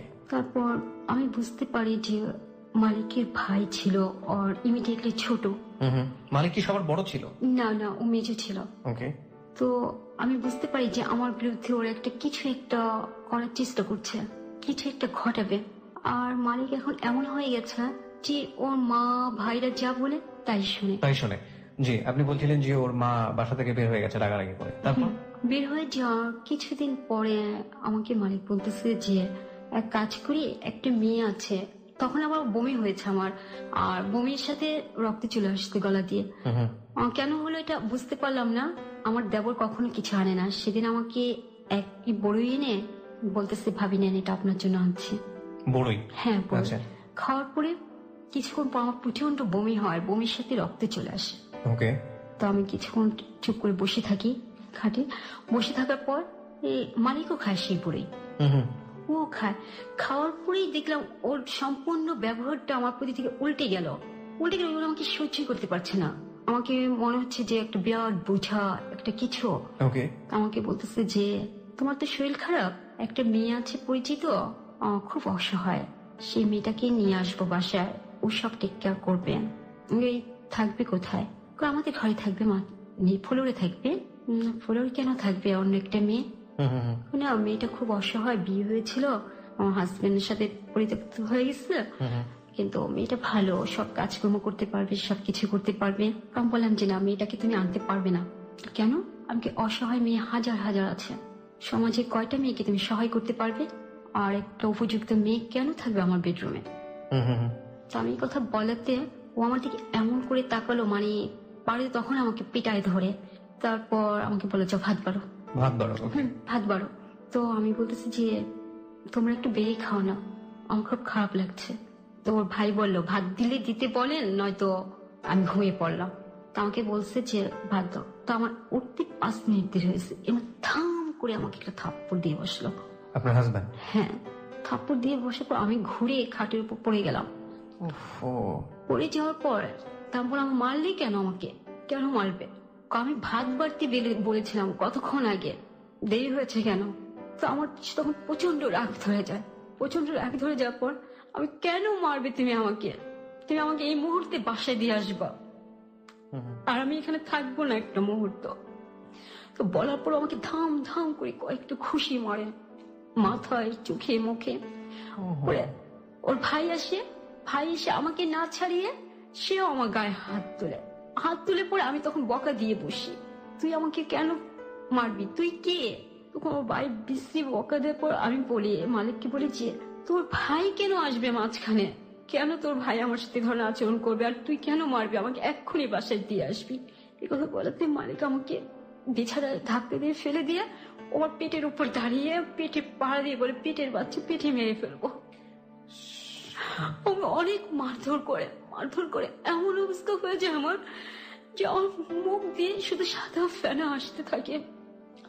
আমার সেন্সলেস অবস্থা হয়ে যায়, আমার কোনো জ্ঞান থাকে না। হাতের চুড়িগুলি সব ভেঙে যায়, কানে দুল ছিল সেটা ছিটে পড়ে যায়। আমি কিছু আর বলতে পারি না। রাত কখন পার হয়েছে আমি কিছু জানি না। তারপর ভোরবেলাতে কারো স্পর্শে আমার ঘুম ভাঙে। তাই দেখি মালিক আমাকে ধরে মানে আমার মাথায় হাত বোলাচ্ছে। হাত বোলাচ্ছে পর আমার একটা ঘৃণা জমে গেল ওর প্রতি। না, হাতটা সরিয়ে দিলাম, ঘুরে অন্যদিকে তাকিয়ে বসে আছে। তারপর আমাকে বলে যে চলো বাসায় দিয়ে আসবো। না, বললাম এখন আমি যেতে পারবো না বাসায়। এখনই যাবা তুমি, এখনই দিয়ে আসবো। তখন আবার আমার বাবা মারা যে পুরোনো গ্যান্ডারিয়া ছিল সেখান থেকে ওরা চলে আসছে মাতোয়ায়। আচ্ছা, মানে বাসা ট্রান্সফার করে ফেলেছে। ট্রান্সফার করে, বাসা আমি চিনি না। তখন আমি বললাম আমি এখন যেতে পারবো না, আমি বাসা চিনি না, আমি খুঁজে বের করবো বলে ও আমাদের বাসায় আমাকে নিয়ে আসে। তার আগের দিন রাত থেকে আমি একটু পানি খাইনি, মারধর করছি, তখনও খাওয়া হয়নি। রাস্তায় যখন আসি আমার এত পানির পিপাসা লাগছে যে বলার মতো না। আমার প্রচন্ড শরীর ব্যথা করছে আর পেটে অসম্ভব ব্যথা হচ্ছে, যন্ত্রণা হচ্ছে। আমি বারবার বলতেছি, যখন এই যে ক্ষেতগুলো থাকি না মাতোয়াইল যাওয়ার পথে, তখন অনেক গ্রাম সাইড ছিল, তখন আমি বলি একটু রিক্সাটা থামাও, আমি এখান থেকে একটু পানি খাবো। আমি ওকে কয়েকবার এই কথাটা বলি, তো কোনো কথা বলে না। সোজা আর মাতোয়াইল নিয়ে আসে। মাতোয়াইল না, তখন কোনাপাড়ার দিকে ছিলাম, মাতোয়াইলের থেকে দৌড়ে তখন কোনাপাড়া আসে। যখন নাকি একটা হোটেল পরে সামনে খাবার, সেখান থেকে আমাকে এক গ্লাস পানি দেয়। আর আমি পানিটা মানে ভিখারির মতো যেন না পেয়েছি এমন করে এক ঢুকে পানিটা খেয়ে ফেলি। খেয়ে পড়ে আমার বাসায় নিয়ে এসে উল্টো ও চুটপাট দেখায়, আমার নামে নানান কথা বলে। আমি কথা শুনি না, কোনো কাজকর্ম করি না, এই করি না সে না। তো আমার যে ফুপুটা আমার বাসায় ছিল, সেই ফুপুটার জন্য সম্ভব এগুলো করেছে। মানে সে এতদিন ছিল কেন আমার বাসায়? তো আমার ফুপুটা যখন বলে, আমি বললাম আপনি ছিলেন দেখেই তো করেছে, আপনারা যাতে না যান তার জন্য করেছে, আমাকে এভাবে মারধর করেছে। আমি এগুলো আগেই বুঝতে পেরেছিলাম, কিন্তু আমার কথা আমার বাবা মা তখন ব্যথিত না হয়ে আমার ফুপু আমাকে চড় মারে গালের মধ্যে ধরে, আপনার হাজবেন্ডের সামনে। হ্যাঁ, আমরা কি অভুক্ত ভিখারি যে তোমার বাসা থাকার জন্য পড়ে গেছিল? তুমি তো থাকতে পারছো। তো আমার হাজবেন্ড বলে, দেখছেন কিভাবে মিথ্যে কথা বলে। এসব কিচ্ছু বলা হয়নি, ও খারাপ বিহেভ করেছে, বকাবাজি করেছে, যার জন্য ওকে মারা হয়েছে। এই কথা বলে ওইটি চলে আসে বাসায়। অনেকদিন যায় না ওখানে। তো আমার শরীর খুব খারাপ হতে থাকে। একদিন ও যায় দুপুরবেলা আমার জন্য হরলিক্স আর কিছু ফল নিয়ে যায়। আমি তখন শুয়ে আছি। আমি বলি কেমন আছো? ঘুমিয়ে গিয়েছিলাম। আমার মাথায় হাত রাখাতে আমি ঘুম ভাঙি। বলে কেমন আছো তুমি? আমি বলি ভালো না। কেন? আমাকে প্লিজ আমাকে একটু ডাক্তারের কাছে নিয়ে যাও। তোমাকে ডাক্তারের কাছে যাওয়া খুব দরকার? আমি কি হ্যাঁ খুবই দরকার, আমার মনে হচ্ছে কিছু একটা হয়ে যাচ্ছে। বলার পক্ষে ঠিক আছে, তুমি কিছুদিন অপেক্ষা করো, আমার হাতে এখন টাকা নেই, টাকা আসলে আমি তোমাকে নিয়ে যাব। কিন্তু তার পরের দিন এমন ব্যথা হয় আমার, হঠাৎ করে সকাল থেকে ব্যথা হয়, আমি বুঝতে পারি না আসলে ব্যথাটা হচ্ছে কেন। আমি এই ধারণা আমার কোনো, সেদিন আমার মা ছিল না বাসায়, কেউ ছিল না, আমি আমার ছোট বোন বাসায়, আর ভাইগুলো তো সব বাইরে। তো হঠাৎ করে আমার এত ব্যথা যে আমি সহ্য করতে পারছি না, আমি নীল হয়ে যাচ্ছি পুরা। তো ব্যথাটা গেল, রাত গেল, মা রাত্রে আসলো। তখন আমার বাচ্চার বয়স 4 মাস শেষ হয়ে 5 মাসে পড়েছে। তারপর আমি টয়লেটে যেতে পারছি না, বাথরুমে যেতে পারছি না, মানে আমার এতটা সময় আমি পাচ্ছি না। তো আমি বললাম যে আমার খুব খারাপ লাগছে। আমার বোন একটা প্লাস্টিকের ডিশ ছিল, ওই ডিশটা আমাকে দেয় যে তুমি এটা উপরে দাঁড়াও। তো আমি ওটার মধ্যে দাঁড়াই, তো ওগুলো অনেক পানি পড়তে থাকে। তো আমার ওখানেই কোনাপাড়ার দিকে আমার আবার এক বন্ধু ছিল, তার বউ এরকম কাজ করতো, ধাত্রীর কাজ করতো। তো তাকে ডাকে আনা হয়। সে আমাকে দেখে বলে ওর তো বাচ্চাটা নষ্ট হয়ে যাবে। নষ্ট হয়ে গেছে অলরেডি, যেহেতু পানি ভেঙে গেছে, এই বাচ্চা থাকবে না, ওকে তাড়াতাড়ি হাসপাতাল নেওয়া দরকার। কারণ আমি যে ডাক্তার দেখাতাম, মানে আমার বিয়ের পর আমার হাজবেন্ডের বাসা থাকা যে ডাক্তারকে দেখিয়েছিলাম গ্যান্ডারিয়া, আমি সেখানেই আসি। একটা সিএনজি নিয়ে আসে, কিন্তু সিএনজি এমন অবস্থা যে ব্লাড দিয়ে ভেসে যায় সিএনজি। আর আমি চিৎকার করে কান্না করতে থাকি। আমার কান্নার চোটে সিএনজি আলা মানে কিভাবে যে সিএনজি চালায় বলার মতো না। এসে দেখি ক্লিনিক তালা মারা। তো পাশের এক ভদ্রলোক বের হচ্ছিল, সে আমার অবস্থা দেখে বলে মেয়েটাকে তো মেরে নিয়ে আসছেন, আর না আমার বাসায় নিয়ে আসেন। ওই ভদ্রলোক আর সিএনজি আমাকে ধরে ওনার বাসায় নিয়ে ওনার খাটের উপর শোয়া দেয়। ওনার বউকে বলে যে তুমি ওর যত্ন নাও, আমি ডাক্তারকে ফোন দিচ্ছি। তো ওই ভদ্রলোক ফোন দেয়, আর তো বারবার ফোন দিয়ে ওই ভদ্রলোক যে ডাক্তারকে নিয়ে আসে। ডাক্তারকে নিয়ে এসে আমাকে তাড়াতাড়ি করে রুমে ঢোকানোর পর মানে সবাই ভাবছে যে অপারেশন করতে হবে, কিন্তু অপারেশন করতে হয়নি, বাচ্চাটা অ্যাবর্শন হয়ে গেছে নিজের থেকে। প্রিয় শ্রোতা, আমি আবারও বলছি আপনাদেরকে, আজকের যে জীবনের গল্প প্রচার হচ্ছে, আমি সবাইকে স্পেশালি একটা রিকোয়েস্ট করেছি আজকের এই জীবনের গল্পে। আজকের এই জীবনের গল্পটি ধৈর্য ধরে আপনারা শেষ পর্যন্ত শুনবেন। আমি বহুত জীবনের গল্প শুনেছি, বহু। আপনারা হয়তো 160টা 70টা শুনেছেন, আমি কয়েক হাজার শুনেছি, তার মধ্যে থেকে 160টা 70টা আপনারা হয়তো শুনেছেন। কোন জীবনের গল্প আমাকে হাসিয়েছে, কোন জীবনের গল্প আমাকে কাঁদিয়েছে, কোন জীবনের গল্প আমি ঘুমোতে পারিনি, কিন্তু আজকের এই জীবনের গল্পটি আমি জীবনে কোনোদিন ভুলবো না। কারণ যা আপনি শুনতে যাচ্ছেন, যা আপনি দেখতে যাচ্ছেন, ইনফ্যাক্ট দেখবেনও, আজকে একটা ভিডিও দেওয়া হবে আমাদের এই হ্যালো ইট 920 কোনো একটি সময় গিয়ে আজকে একটা ছোট্ট ভিডিও আমরা পোস্ট করবো আমাদের ফেসবুক পেজে। সবার উচিত আজকের এই হ্যালো ইট 920, যারা শোনেননি কোনোদিন ক্লোজ আপ প্রেজেন্স এই হ্যালো ইট 920, প্রত্যেকের উচিত আজকের এই হ্যালো ইট 920 শোনা। এবং কেন উচিত সেটা আপনি শেষ পর্যন্ত গেলে বুঝতে পারবেন। আমি সবাইকে পার্সোনালি রিকোয়েস্ট করছি, এবং শুধু আপনি না, যারা আপনি যদি আরো 10 জন মানুষকে দাওয়াত দিতে পারেন আজকের এই অনুষ্ঠানটা শোনার জন্য, তাহলে আমি মনে করবো যে আপনি কিছু একটা করেছেন আজকের এই হ্যালো ইট 920 জন্য। সো প্লিজ, আপনি শুধু না, আরো 10 জনকে বলুন, আরো সে 10 জনকে বলুন, আরো 10 জনকে, যে আজকের এই হ্যালো ইট 920 যেন কোনোভাবে তারা মিস না করে। চলুন আবারও আপনার সেই গল্প থেকে ফিরি। হ্যাঁ, আপনি বাচ্চাটা অ্যাবর্ট হয়ে গেল। বাচ্চাটা ছেলে ছিল, 4 মাসে বাচ্চাটা পূর্ণ হয়ে গিয়েছিল, 5 মাস পড়েছে, শেষ অপারেশন হয়ে গেছে।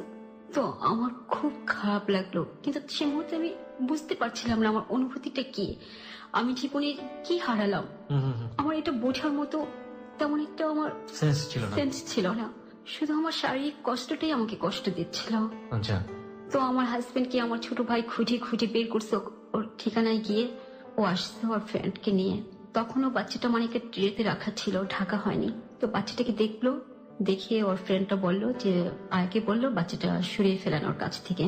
তো আমাকে মালিক বলতেছে মাথায় হাত দিয়ে যে তুমি এদিকে মন দিও না, এসব নিয়ে কিছু ভেবো না, তুমি যা হবার হয়েছে। তো আমি কিছু পড়লাম না, শুধু আমার চোখ থেকে পানি পড়লো। তার পরের দিন সকালে আমাকে ওখান থেকে নিয়ে আসা হলো, কিন্তু ডক্টর বলল যে ওর যে অবস্থা, এই অবস্থাতে আগামী 5 বছরের মধ্যে কোনো বাচ্চা নেওয়া যাবে না। ওকে। প্লাস 3 মাসের মধ্যে আপনার সাথে শারীরিক সম্পর্ক করবেন না। আপনার হাজবেন্ড সেটা বললো? হ্যাঁ। আর আমার হাজবেন্ডের সাথে খুব রাগারাগি করলো সে, ডাক্তার কিছু কথা নিয়ে। সে আমার শরীরে মারের চিহ্ন দেখেছে। এই পর্যায়ে সে আমাদের বাসায় আমাকে নিয়ে আসলো। সে বলল যে তুমি এখন থাকো, আমি যাই, আমার কিছু টাকা পয়সা দরকার আছে। আপনি কি আপনার বাসাতে এসে বলেছিলেন যে আপনার পেটের উপরে উঠে সে এরকম করেছে, লাথি দিয়েছে, এবং আপনার বলেননি? আপনি না, বলেনি। কেন বলেননি? বলতে ইচ্ছে করেনি। বলতে ইচ্ছে কেন করেনি? আপনার তো পরিবারই আপনার আশ্রয়। কোন উদ্দেশ্য কি ছিল? হয়তো সম্পর্কটা শেষ হয়ে যাবে, মানে হাজবেন্ডের সাথে আপনার সম্পর্ক শেষ হয়ে যাবে, আপনার ফ্যামিলি থেকে ডিভোর্স করিয়ে দেবে। আপনি চাননি ডিভোর্সটা হোক? না, আমি চাইনি, যেহেতু বিয়ে হয়ে গেছে। ওকে, ফাইন। হার্ডেস্ট রিয়েলিটি শ্রোতা, এবং আজকের এই জীবনের গল্প আজকে কোথায় গিয়ে দাঁড়াবে, আমি এই জীবনের গল্পের যে ভিডিওটি আমি পোস্ট করব, সেই ভিডিওটি আমি ধারণ করেছিলাম 1 সপ্তাহ আগে। এই ভিডিওটি আমি বহুবার ব্যক্তিগতভাবে দেখেছি। আমি এক্সপ্রেস করতে পারছি না আসলে আমার অনুভূতিটা কি হচ্ছে, বা আমি কি করা উচিত, আমার কি বলা উচিত এই ভিডিওটা দেখার পরে। আমি সবাইকে আজকে বলছি যে প্লিজ লিসেন এন্ড প্রিপেয়ার থাকেন এই ভিডিওটা দেখার জন্য। বলুন তারপর। এভাবে চললাম, কিন্তু মালিক আমার সাথে এরকম ভাব দেখাতো যেন বাচ্চাটার জন্য সে পাগল হয়ে গেছে, বাচ্চাটা অপারেশন হয়ে যাওয়াতে সে খুব সিক মানসিক ভাবে। এরকম ভাব দেখাতো, আমার বাচ্চা চাই, আমার বাচ্চাটা কেন অপারেশন হয়ে গেল, এরকম বলতো। তো বলতো না, আমার খুব খারাপ লাগতো, তখন নিজেকে অপরাধী মনে হতো যে বাচ্চাটা অপারেশন হয়ে গেল, বাচ্চাটা থাকলে ভালো হতো। তো এই পর্যায়ে যে জাস্ট 31 থেকে 35 দিন হবে সে আমার সাথে শারীরিকভাবে রিলেশন করে, মানে শারীরিক সম্পর্ক করে আবার। হ্যাঁ, 1 মাসের মাথায়। 1 মাসের মাথায় তখন আবার কনসিভ করছে। এই সময়টা তো আপনারা কোনো ধরনের কোনো কন্ট্রাসেপটিভ বা কোনো ধরনের কোনো প্রিকশন মেথড কোনো কিছু নেননি?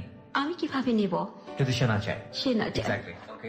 তো সম্পর্ক করার পর বেশ কিছুদিন যাওয়ার পর আমি বুঝতে পারি আমার শরীরের অনুভূতি গুলা। এখন তো আপনি বোঝাটা স্বাভাবিক, কারণ আপনার এক্সপেরিয়েন্স হয়েছে। হ্যাঁ, তো আপনি বুঝতে পারছেন যে আবারও বেবি আসছে। তো আমি ওনাকে বলি যেটা তো ঠিক হয়নি, এখন আমাকে ডাক্তারের কাছে নিতে হবে। তো আমাকে ডাক্তারের কাছে নিয়ে যায় সে। ওকে, ওই ডাক্তারের কাছে না, অন্য ডাক্তারের কাছে। অন্য ডাক্তার। স্বাভাবিকভাবেই আমি মালিককে যতটুকু বুঝেছি তাতে আমার এই প্রশ্নটা না করেই বোঝা হয়ে গেছে যে সেই ডাক্তারের কাছে তাকে নিবে না, কারণ এই ডাক্তারের কাছে নিলে তার তো প্রচন্ড গালমন্দ শুনতে হবে। বুঝতেই পারছেন কি ট্রিটমেন্ট সে ওখান থেকে পাবে। অন্য ডাক্তারের কাছে নিয়েছে। অন্য ডাক্তারের কাছে নিয়েছে, সে আমাকে কিছু টেস্ট দিল, কনসিভ করেছে। ডাক্তার কি বললো ওই সময়টা? ডাক্তার কি আপনার হিস্ট্রিটা জানতো? ডাক্তারকে ওভাবে বলিনি, শুধু অ্যাবর্শন হয়ে গেছে বাচ্চাটা এটা বলেছিলেন। এটা বলা এবং হচ্ছে। আগের ডাক্তার যে আপনাদেরকে বলেছিল যে আগামী 5 বছর বেবি নিতে পারবেন না, 3 মাসের মধ্যে, এগুলো কিছু বলেন? মানে আপনারা প্রি মেডিক হিস্ট্রি বলতে যেটা বোঝায় সেটা কিছু বলেন, ডাক্তার গোপন করেছে। গোপন করা হয়েছে। Very important point. ওকে, বলেন তারপর। তারপর ডাক্তার কিছু দিল যে এইভাবে তাকে রাখতে হবে, যেহেতু একটা বাচ্চা অ্যাবর্শন হয়ে গেছে, দ্বিতীয়বার যেন না হয়। তো এভাবে গেল বেশ 4 মাস, ভালোই গেল। কিন্তু 4 মাস পরে আবার যেন কি হলো, ওরকম ভাবে একটা ঝগড়া হলো রাত্রে। আচ্ছা, যে প্রথম যে বাচ্চাটা ঝগড়া হয়েছিল এভাবে মারামারি হলো, আবার রিপিট। ওকে, রিপিট হওয়ার পর সেইভাবেই সে মারধর করলো। আবারও কি পেটের উপর এভাবে লাথি দিয়েছে? পেটের উপর লাথি দেয়নি, সে আমাকে ধাক্কা দিয়ে ফেলে দিছিল খাটের উপর। ওকে। তখন আলমারির উপর একটা স্পিকার ছিল, সেটা আমার উপর পড়ার কথা ছিল, সেটা আমার উপর না পড়ে ওর উপর পড়েছে। ওর উপর পড়ে ওর এখানে ফেটে কান দিয়ে রক্ত পড়ছে তখন। ওকে। তো এই ঘটনাকে কেন্দ্র করে সে আবার চলে আসলো তাদের বাসায়, আর আমাকে যে 2-3 বার ধাক্কা দিয়েছে, এটাতে মানে বাচ্চাটা আবার সে একইভাবে অ্যাবর্শন হয়ে যায়। Second time abortion. কিন্তু এই বাচ্চাটা যেদিন অ্যাবর্শন হয় সেদিনকার ঘটনাটা ছিল ভয়াবহ। হঠাৎ করে আমি ঘুমিয়ে আছি, রাত 12টার সময় আমি একটা স্বপ্ন দেখলাম যে আমাকে একটা হুজুর বলছে, তোমার সর্বনাশ হয়ে গেছে, তুমি এখনো ঘুমাচ্ছ কেন, তোমার উপর প্রেতাত্মা চালান করা হয়েছে। ওকে। তো আমি ঘুম থেকে উঠি না, ভয়ে আমার সারা শরীরের পশমগুলো দাঁড়িয়ে গেছে। এর আগে আরো কয়েকদিন আমি স্বপ্নে দেখেছি ওর মা ভাই লাল কাপড় পরা থাকে সাধুর মতো, ওরা আমার মাথার উপর হাত রেখে কি কি করতেছে, ধূপ জ্বালাচ্ছে না কি করছে, এরকম আর অনেকদিন দেখেছিলাম। ওকে। তো সেদিন যখন দেখলাম রাত 12টার সময়, আমি লাফ দিয়ে উঠে আমি বাথরুমে গেলাম। গিয়ে আমি উঁচু করে মাত্র জায়নামাজে দাঁড়িয়ে আর সারতে পারিনি, প্রচন্ড ব্যথা হচ্ছে, আমার ব্যথা হচ্ছে। আপনি নামাজ পড়তেন? হ্যাঁ, আমি ছোটবেলা থেকেই নামাজ পড়তাম। যখন আমি ক্লাস 2-তে পড়ি তখন আমি কোরআন মজিদ খতম করি। বাহ। আর গভীর রাত্রি আমি নামাজ পড়তাম, তাহাজ্জুদের নামাজ পড়তেন। সুবহানাল্লাহ। আপনি যেটা বলছিলেন যে হ্যাঁ নামাজের পাটিতে দাঁড়িয়ে আছেন, দাঁড়িয়ে আমি নামাজে আর পড়তে পারি না, নামাজটা আমার ব্লাড করতেছে, আমি চিৎকার করতে থাকি, কান্না করতে থাকি, এমন চিৎকার যে আমি সহ্য করতে পারি না। তো আমার চিৎকারে সবাই উঠে যায় ঘরের, মানে দিশে হারা হয়ে যায়, এত রাত্রে কি করবে, সেই কোনাপাড়া থেকে তো ঢাকায় আনাও সম্ভব না আমাকে। তো আমার পাশের ফ্ল্যাটে যারা থাকতো, ওই খালাম্মার হাজবেন্ড ছিল ডাক্তার, ওনার মেয়েও ছিল ডাক্তার। তো আমার মা ওদের দরজা নক করতে থাকে। তারপর ওই আঙ্কেল এসে আমাকে দেখে, উনি বাইরে গিয়ে বলে আম্মাকে বাচ্চার অ্যাবর্শন হয়ে যাবে, ওকে যত তাড়াতাড়ি সম্ভব মেডিকেল রেফার করা উচিত, আর আমি ডেলিভারি কেস করি না। ওকে। আমার মা এরা সবাই আমাকে বলে যে নিয়ে যায় হাসপাতালে। আমি চিৎকার করতেছি, কান্নাকাটি করতেছি যে আমি কোথাও যাব না, আমার পক্ষে কোথাও যাওয়া সম্ভব না। কেন বলছিলেন এটা? কেন আমার এত ব্যথা হচ্ছে, এত যন্ত্রণা হচ্ছে, আমার মনে হচ্ছে না যে আমি গাড়িতে উঠতে পারবো বা বের হতে পারবো। তো আমার আব্বার যে ফ্রেন্ডের মহিলাটা ছিল ধাত্রী, তার ওয়াইফ, সেও আসছে। আচ্ছা, সে বলতেছে এটা কেমন কথা, 4 মাস হয়নি, মাত্র 4 মাস হয়েছে একটা বাচ্চা অপারেশন হয়েছে, এর মধ্যে আবার আরেকটা বাচ্চা কি করে আসছে। শুনি তো আমি হতভঙ্গ হয়ে গেছি। তারপর উনি এক হুজুরের কাছে গেছে, হুজুর বলছে দেখেন আল্লাহর উপরে তো কিছু নেই, সব আল্লাহর উপর ভরসা, তবে আমি পানিটা পরে দিচ্ছি, যদি বাচ্চা উল্টো হয়ে থাকে বাচ্চা সোজা হয়ে যাবে, আর যদি বাচ্চা অ্যাবর্শন হবার হয় হয়ে যাবে, এই বাচ্চা যদি না থাকার হয় থাকবে না। ওকে। তো আমাকে সেই পানিটা এনে খাওয়ালো, আমার যাচ্ছে না, পানিটা কোন রকম আমার মুখে 3 চামচ পানি দিচ্ছে। তো কিছুক্ষণ পর বাচ্চাটা অপারেশন হয়ে যায়, কিন্তু বাচ্চাটা জীবিত ছিল।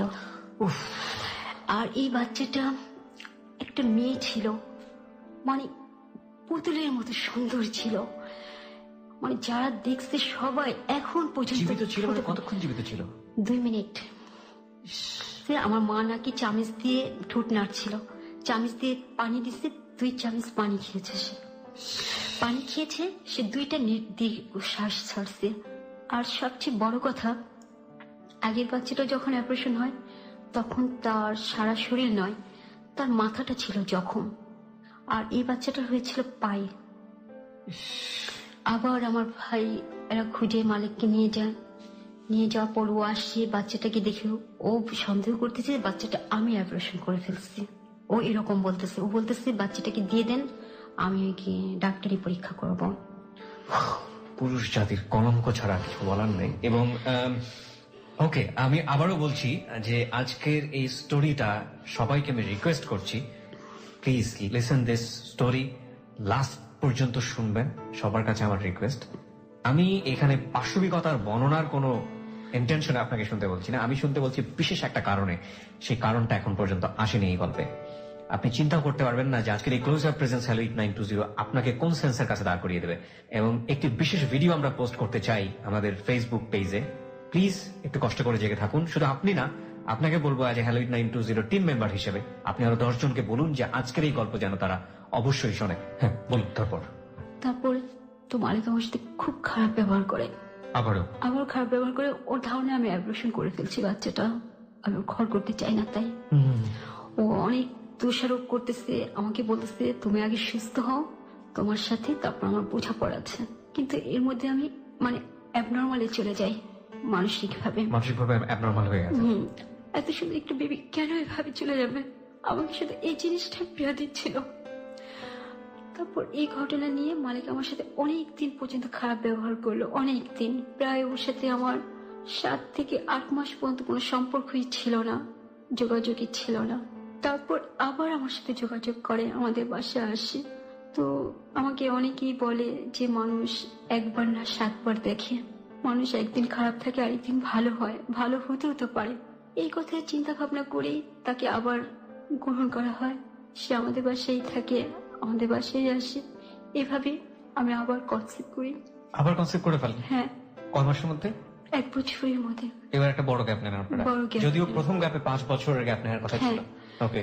এবার ডাক্তার জামিলিবাগ পাঠান, জি, প্রফেসর আনোয়ারের কাছে। অনেকে আগে প্রেসক্রিপশন গুলো দেখানোর পর উনি বলে যে আমি কি করব, এটা কি করেছে, এর শরীরে 1 ছিটা রক্ত নেই, ক্যালসিয়াম নেই, একে আমি কি করে বাঁচাবো এই বেবিটাকে? হ্যাঁ। ওকে, আমার কথা বলছে, মানে আপনাকে কিভাবে বাঁচাবে, তার মধ্যে আবার কনসেপ্ট করে বসে আছে। জি। তো এইভাবে উনি ট্রিটমেন্ট দিচ্ছে। আর প্রতি এসে আমাকে পাওয়ারফুল ইনজেকশন করা হচ্ছে, সপ্তাহে 2টা করে, 2500 পাওয়ারের। 2500 পাওয়ারের কি এটা অ্যান্টিবায়োটিক? হ্যাঁ হ্যাঁ, যাতে অ্যাবর্শন না হয় বাচ্চাটার। OMG, আমি ডক্টর না, আমি নট আ ফিজিশিয়ান, বাট আপনি চিন্তা করে দেখুন সিচুয়েশনের জায়গা থেকে, প্রতিদিন 2500 পাওয়ার, যে মেয়ের শরীরে ব্লাড নেই। ওকে, তারপর স্লাইন চলতো, খাবার দাবারটা টোটাল বন্ধ, কিছুই খেতে পারতাম না।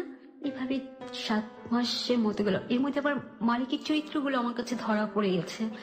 ও যে কোনো মেয়ের সাথে যখন তখন চলে যায়, কখনো চিটাগাং, কখনো মাধবকুণ্ড, এরকম চলে যাচ্ছে। তো আমি বললে আমার সাথে ঝগড়া লাগে। কিন্তু এই বাচ্চাটা টিকানোর জন্য ও চেষ্টা করেছে অনেক। এই 7 মাসের পর্যায়ে এসে সে একদিন বলতেছে যে আমি চিটাগাং যাচ্ছি, ওকে, কক্সবাজার। তো কেন? তার কাছে আমি কিছু মেয়ের ছবি দেখতে পাই, আমি প্রশ্ন করতে সে খুব রেগে যায়। মানে আমার কোনো কিছু জানার অধিকার নেই। আমার কেন থাকবে না জানার অধিকার? আপনারই তো অধিকার আছে, আর কার অধিকার থাকুক বা না থাকুক। এ নিয়ে আমার সাথে তুলকালাম ভাবে ঝগড়া হয় পর আবারও সেই ধাক্কাধাক্কির পর্যায়ে চলে যায়, আবারও হাতাহাতি চলে যায়।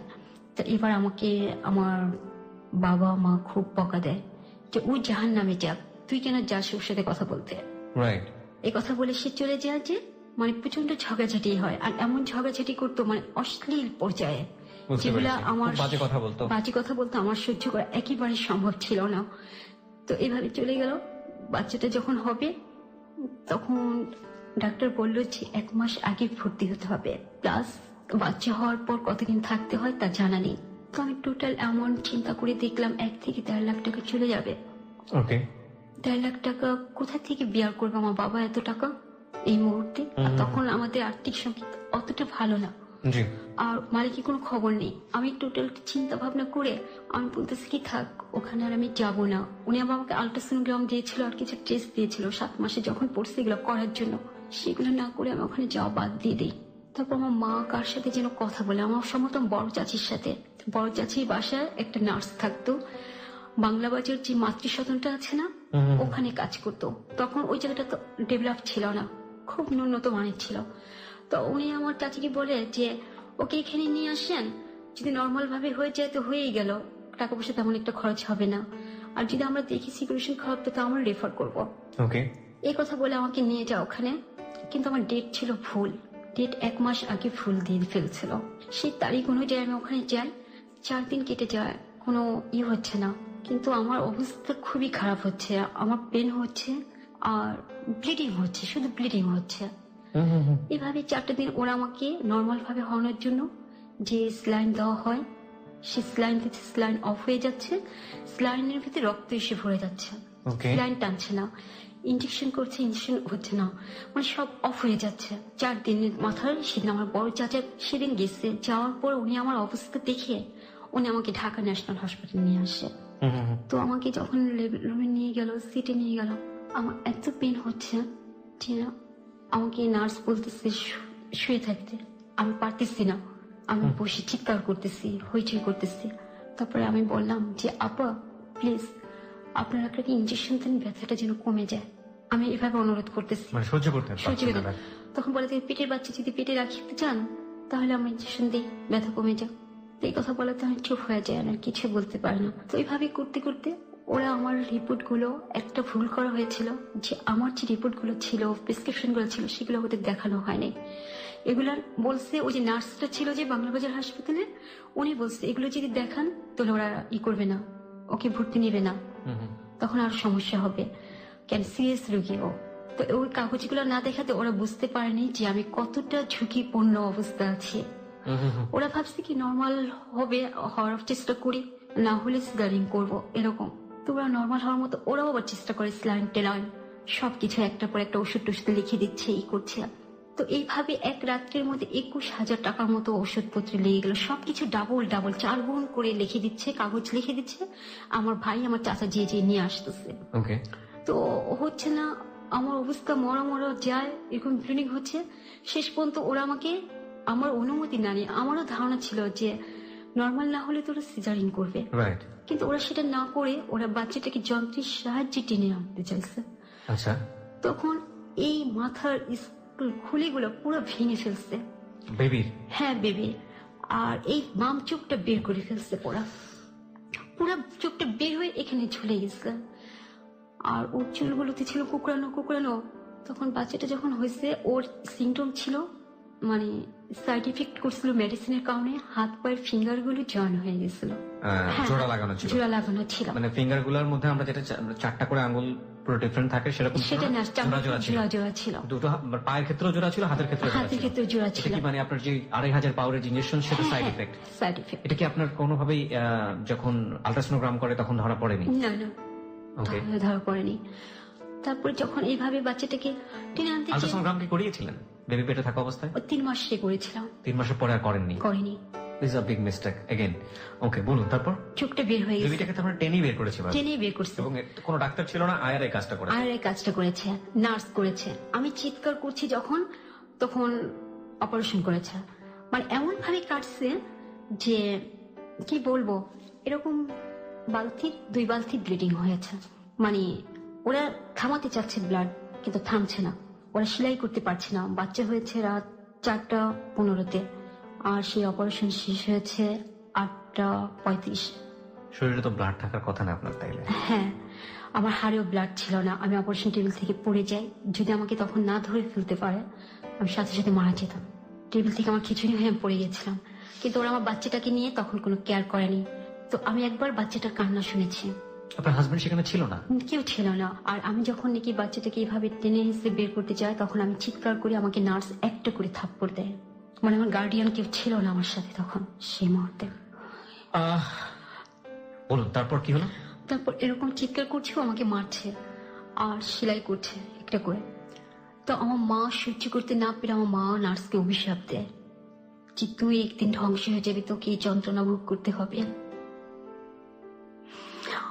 তারপর আমার বাচ্চাটার কান্না শুনে আমার বাচ্চাটাকে তখন অক্সিজেন দিয়ে রাখা হয়েছিল, 5 ঘন্টা অক্সিজেন। তখন আমি বললাম বেবি কোথায়? আমাকে তখন একজন ডাক্তার আসে, জুনিয়র ডাক্তার। সে বলে আপনি আপনার কথা চিন্তা করেন, আমি আমার বেবি কিছু হলে আমি কাউকে ক্ষমা করব না। ক্ষমা করবো না বলাতে ওরা খুব সিরিয়াসলি বাচ্চা নিয়ে খুব তোড়জোড় শুরু করে। এভাবে আমাকে সকাল 8:30টার সময় আমার বেডে নিয়ে আসে, ট্রলিতে করে নিয়ে আসে। পর আমার খুব অবস্থা খুবই খারাপ থাকে তখন। বাচ্চাটাকে আমি দেখি আমি কিছুই বলি না, কোনো কথা বলার মতো তখন আমার কোনো অনুভূতি ছিল না। তখন সেটা আমার মনে হয়েছিল যে আমি যদি বেঁচে না থেকে এই যাত্রায় মরে যেতাম, সেটাই আমার জন্য সবচেয়ে বেটার ছিল। তারপর সকাল 9টার দিকে আমি কিছুই বলতে পারলাম না, আমি শুধু বাচ্চাটার দিকে তাকিয়ে রইলাম। বাচ্চাটাকে অনেকক্ষণ পর আমার তন্ত্রের মতো চলে আসছিল। এর মধ্যে একজন নার্স এসে আমাকে ঘুম থেকে উঠালো, উঠে বললো ডক্টর স্যার উনি বাচ্চাটিকে দেখবে। তো উনি বাচ্চাটিকে দেখলো, দেখে বললো যে আপনাকে সান্ত্বনা দেওয়ার মতো ভাষা আমার জানা নেই, তবে আমার একটা অনুরোধ আপনার প্রতি, বাচ্চা যেন কখনো আপনার আদর স্নেহ থেকে বঞ্চিত না হয়। তো আমি শুধু ওনার দিকে তাকিয়ে রইলাম, আমি আর কিছুই বললাম না ওনাকে। তারপর আরো 2জন আসলেন ডাক্তার, শিশু বিশেষজ্ঞ, ওনারও বাচ্চাটিকে দেখলেন। এক একজন আমাকে এক এক ধরনের প্রশ্ন করছে, আমি কোনো কথা বলছি না। কিন্তু আমার একটাই ধারণা, মূল ধারণা, আমার বাচ্চার ফেজে কোনো সমস্যা হওয়ার কথা নয়। এটা যে হবার দোষী হয়েছে তা আমি বুঝতে পারছি। ওকে যদি এভাবে টানা হিসেবে করে পৃথিবীতে নামতে চাইতো যন্ত্রের সাহায্যে, ওর এরকম ক্ষতি হতো না। তো আমি কিছুই বললাম না। 4 দিন পর আমি নিজেই অনুরোধ করে ওদের কাছ থেকে নাম কেটে আমি চলে আসলাম বাসায় আসার পর। আপনার বাচ্চাকেও দেখতে যায়নি ওই মুহূর্তে? ওখানে 4 দিন আপনি বাচ্চা নিয়ে আছেন, আপনার হাজবেন্ডও দেখতে যায়নি? আমার হাজবেন্ডকে বলে নেওয়া হয়েছিল, কিন্তু সে যে এমন বিহেভ করেছে যে বলার মতো না। কি করলো? আমাকে বলে যে এরকম বাচ্চা হওয়ার যেহেতু না হয় ভালো ছিল। সেটার জন্য আপনার দোষ কোথায়? সে বলতেছে আমার ত্রুটির কারণে এমন হয়েছে। আপনার কিসের ত্রুটি? আপনি তাকে জিজ্ঞেস করেননি? আমার 2 বার বাচ্চা অ্যাবর্শন হয়েছে, নিশ্চয়ই আমার কোনো ত্রুটি আছে। তারপর আমি আমার বাবার বাসায় চলে আসলাম। চলে আসার পর বাচ্চাটাকে নিয়ে অনেক ধরনের কথা, অনেক কিছু আমাকে কি বলছিল আমাকে একটু বলেন। অনেক আমরা এখনো কনফিউজ যে বাচ্চাটার কি হয়েছে, বাট আমি এনভায়রনমেন্টটা বোঝাচ্ছি। বাচ্চাটাকে I am going to upload a video very very soon, মানে আমার পেজটাতে, then you will be clear যে আসলে স্টোরিটা কোন দিকে যাচ্ছে। ওকে, হ্যাঁ বলুন তারপর। সবাই একই কথা বলেছে, এত কষ্ট করে বাচ্চা হওয়ার চেয়ে না হয়ে ভালো ছিল। আর আমার যে বড় ভাবি, যে উচ্চ শিক্ষায় শিক্ষিত, আমাদের ফ্যামিলিতে সবচেয়ে বিসিএস ক্যাডার, ওকে। তো সে যেরকম কথাবার্তা বলেছে, তার যে হাসি মুখটা আমি দেখেছি, আমি জীবনে কখনো ভুলবো না। চিৎকারি করে পরে আমি 5 মাস পর্যন্ত দাঁড়াতে পারিনি। এই বাচ্চা হওয়ার যে অপারেশনের সেলাইগুলো আমার হয়েছে, সেগুলো এতই যন্ত্রণা দিচ্ছিল, এতই করছিল, আমি দাঁড়াতে পারতাম না, বসতে পারতাম না। আমি 5 মাস এভাবে ছিল। 5 মাস পরে আমি বাচ্চাকে ফার্স্ট কোলে নেই। 5 মাস পরে আপনি ফার্স্ট কোলে নেন? আপনার কোলে নেওয়ার মতো অবস্থা ছিল না? অবস্থা ছিল না। My goodness. এই 5 মাস আমার মা সবকিছু করে আমার বাচ্চার জন্য। তারপর 5 মাস যখন বয়স, তখন আমি ওকে নিয়ে নানান জায়গায় গেলাম। এই সময়টা তো বাবা ওকে কোলে নেয়নি? না, 5 মাস পর থেকে ওর বাবা আবার আসা শুরু করলো।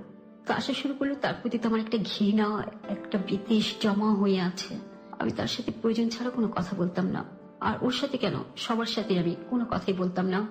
যখন আমাদের ঘরে কোনো মেহমান আসতো, কোনো আত্মীয় স্বজন আসতো, আমি আমার রুমে ঢুকে বাচ্চাটাকে নিয়ে আমি তার দরজা বন্ধ করে দিতাম ভেতর থেকে। বাচ্চাটাকে নিয়ে আপনি দরজা বন্ধ করে দিতাম। আমি কারোর সাথে আসতাম না, কথা বলতাম না। কেন বন্ধ করতেন? কিন্তু সবাই এক এক ধরনের কথা বলে বাচ্চাটাকে দেখে। হ্যাঁ। তারপর আমি এভাবে নানান জায়গায় যাই। আমার হাজবেন্ডও এর মধ্যে কিছু সহযোগিতা করে। আপনি একটু বলবেন, স্বাভাবিক বাচ্চারা যেভাবে বড় হয়, 5 মাসের বাচ্চারা যে ধরনের আচরণ করে, যে ধরনের লুকে থাকে, আমাদের শ্রোতা যারা আছে তারা অনেকেই বুঝতে পারছে না যে প্রবলেমটা কি, এগুলো একটু আইডেন্টিফাই করবেন যে কি করতো 5 মাস বয়সে, কি ধরনের আচরণ করতো যেটা থেকে সাধারণ মানুষ। হ্যাঁ, 5 মাস বয়স থেকে করে একটা জিনিস ফলো করেছি, টিভির আচরণ শুনলে ও ফিরে তাকাতো টিভির দিকে। আচ্ছা। আর আমি তো ওকে পেটে নিয়ে সব সময় সূরা ইয়াসিন কোরআন শরীফ পড়েছি, তো ওর দেখছি আল্লাহর কোনো শুনলে ও সেদিকে মনোযোগ দিত। আচ্ছা। আমি যখন ডক্টর ইহসান মাহমুদকে দেখালাম তখন ওনার মাথায় হাত রেখে বললো যে মামুনি, তোমার বাচ্চা এভরিথিং ওকে, ব্রেন এবং আইকিউ যথেষ্ট স্বচ্ছ, তবে ফিজিক্যালি কিছু সমস্যা আছে, এটা সারাতে সময় এবং টাকা দুটোরই দরকার। ওকে। ওর জন্য আমরা যথাসাধ্য চেষ্টা করব। ওরা আমাকে এভাবে সান্ত্বনা দিল। তারপর আমি ঢাকা শিশু হাসপাতালে ভর্তি হলাম। কাজী কামরুজ্জামান প্রফেসর ওনার রেফারেন্সে উনি বাচ্চাটা দেখলাম, তো ওনার একজন জুনিয়র ছাত্রকে উনি বাচ্চাটার জন্য প্রেসক্রাইব করা হয়। তো উনি নিল, উনি আমাকে জায়গায় জায়গায় পাঠালো, মামুন ফেরদৌসের কাছে পাঠালো। মামুন ফেরদৌস দেখলেন, দেখে বললেন যে বাচ্চাটার অপারেশন করতে হবে 1 থেকে 2 বছরের মধ্যে। কিসে অপারেশন হবে? ওর মাথায় যে হাড়গুলো ভেঙে গেছিল সেইখানে অপারেশন হবে। Plastic surgery. তো এটা যদি তুমি এর আগে করতে যাও তাহলে একটা বিরাট ভুল হয়ে যাবে আমার, আর এই ভুলটা মানে বাচ্চাটার বিরাট একটা ক্ষতি। আচ্ছা। তারপর আমি চলে আসলাম, ওনারা আমাকে প্রায় ডাকতো।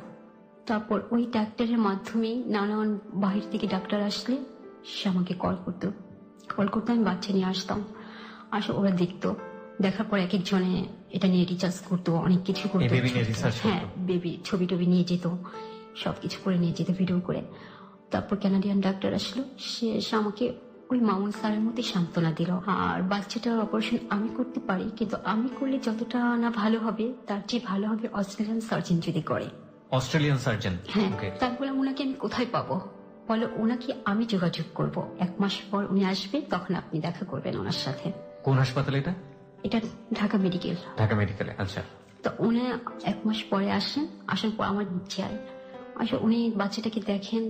আরো 2-3 দিন আমি আসলাম, কাগজপত্র কিছু দেওয়া হলো, কি করা হলো, উনি চলে গেলেন। চলে যাওয়ার পর আমাকে একদিন ডাক্তাররা ডেকে বললো যে বাচ্চাটার জন্য যদি আপনাকে বিদেশ যেতে হয় আপনি কি যাবেন?